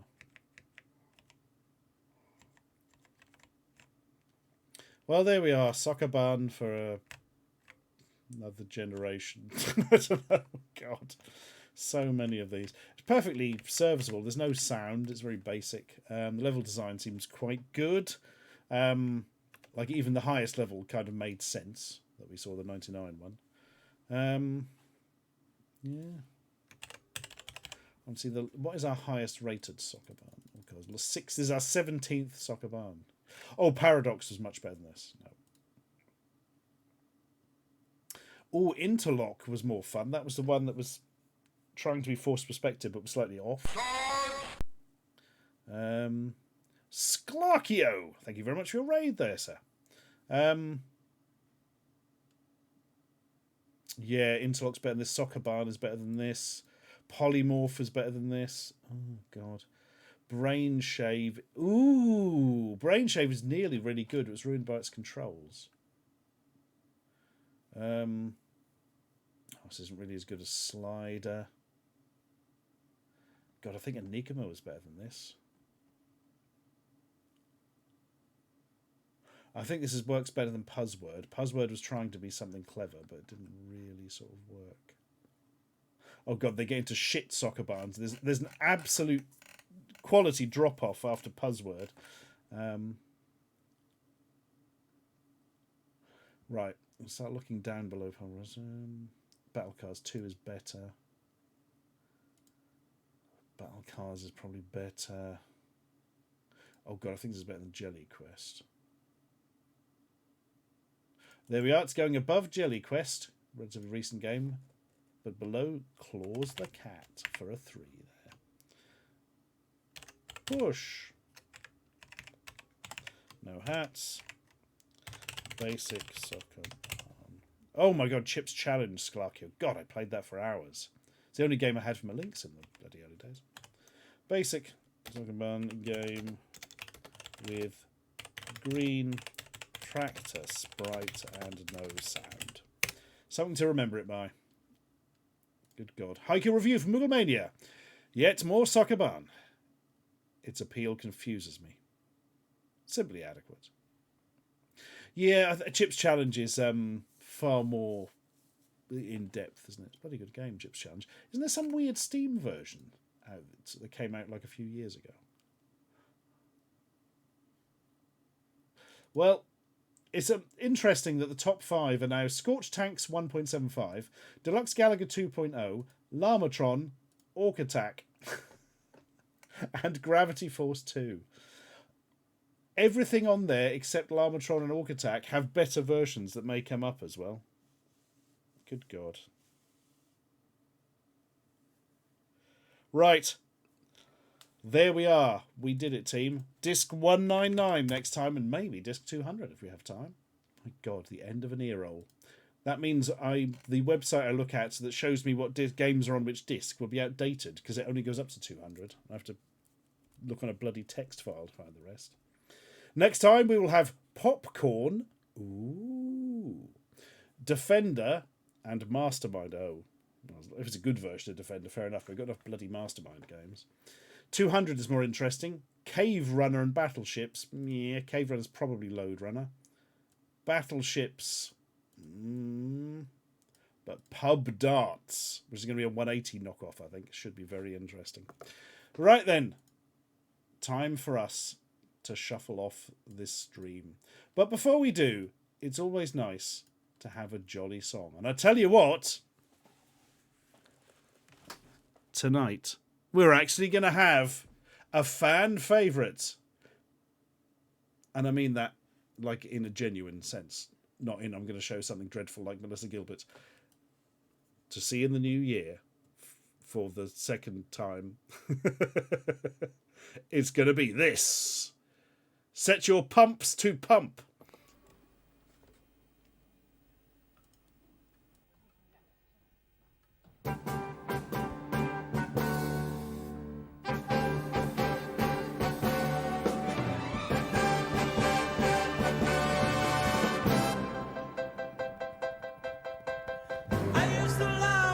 Beautiful girls come by in my time. You have done like the boys do, but now finally you are mine. Let bygones be bygones now. I love you. You can be more than a man can ever dream. Know what I mean? Let's show it for him, let's it bam bam. That's the way we dance till we die. Let's show it for him, let's it bam bam. Bring me shivers on my spine. You are not a moment's baby. You are the man of my life. Let's show him for him, let's it bam bam. That's the way we dance till we die.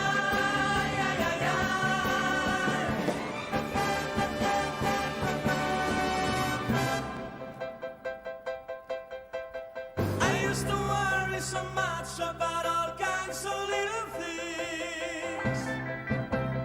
Now it is easy to laugh and to dance when it really swings. Now we're together forever. I know playing the games that two people only play when they're in love. Let's go hit, go hit, let's hit, bam, bam. That's the way we dance till we die. Let's go hit, let's hit, bam, bam. Give me shivers down my spine. You are not a moment's baby. You are the man of my life. Let's go hit, let's hit, bam, bam. That's the way we dance till we die.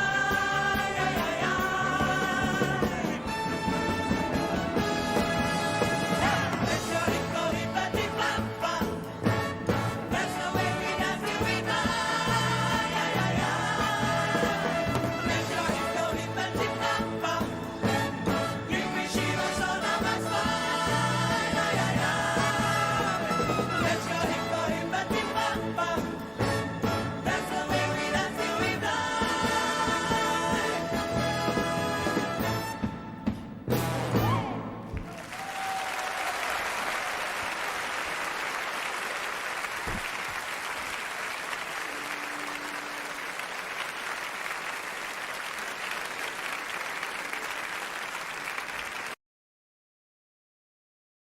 Ah, that's the stuff. Good old Freddy. My favourite thing about Freddy and Friends is it literally looks like he's got his friends up on stage with him who don't really need to be there. Just like the couple to the right. Ah, it's my friend Benson and his wife. Come on, just join us. Just mime, it'll be great. And of course the piano player who goes very hard, especially during the parts of the song where there is no piano, which, yeah, you can't argue with that. Excellent. Right then, who have we got we can annoy this evening with a raid? Many humans, I imagine. Duke Donut says, oh, no, everyone's gone. There was loads of people on earlier. I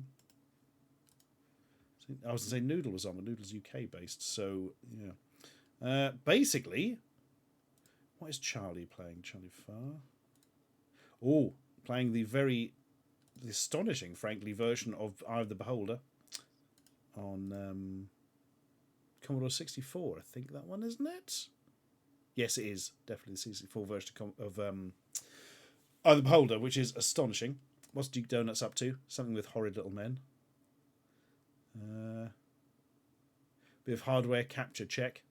Right, tonight we're going to go to... Hang on, what's Riff Tracks doing? I actually don't know. Don't recognise this, Phil. It's very dark and people are on a boat. Sod it, let's go for Charlie Farr. That'll do nicely. There's a retro commercials channel. Oh, what is that, Enigma? Blimey.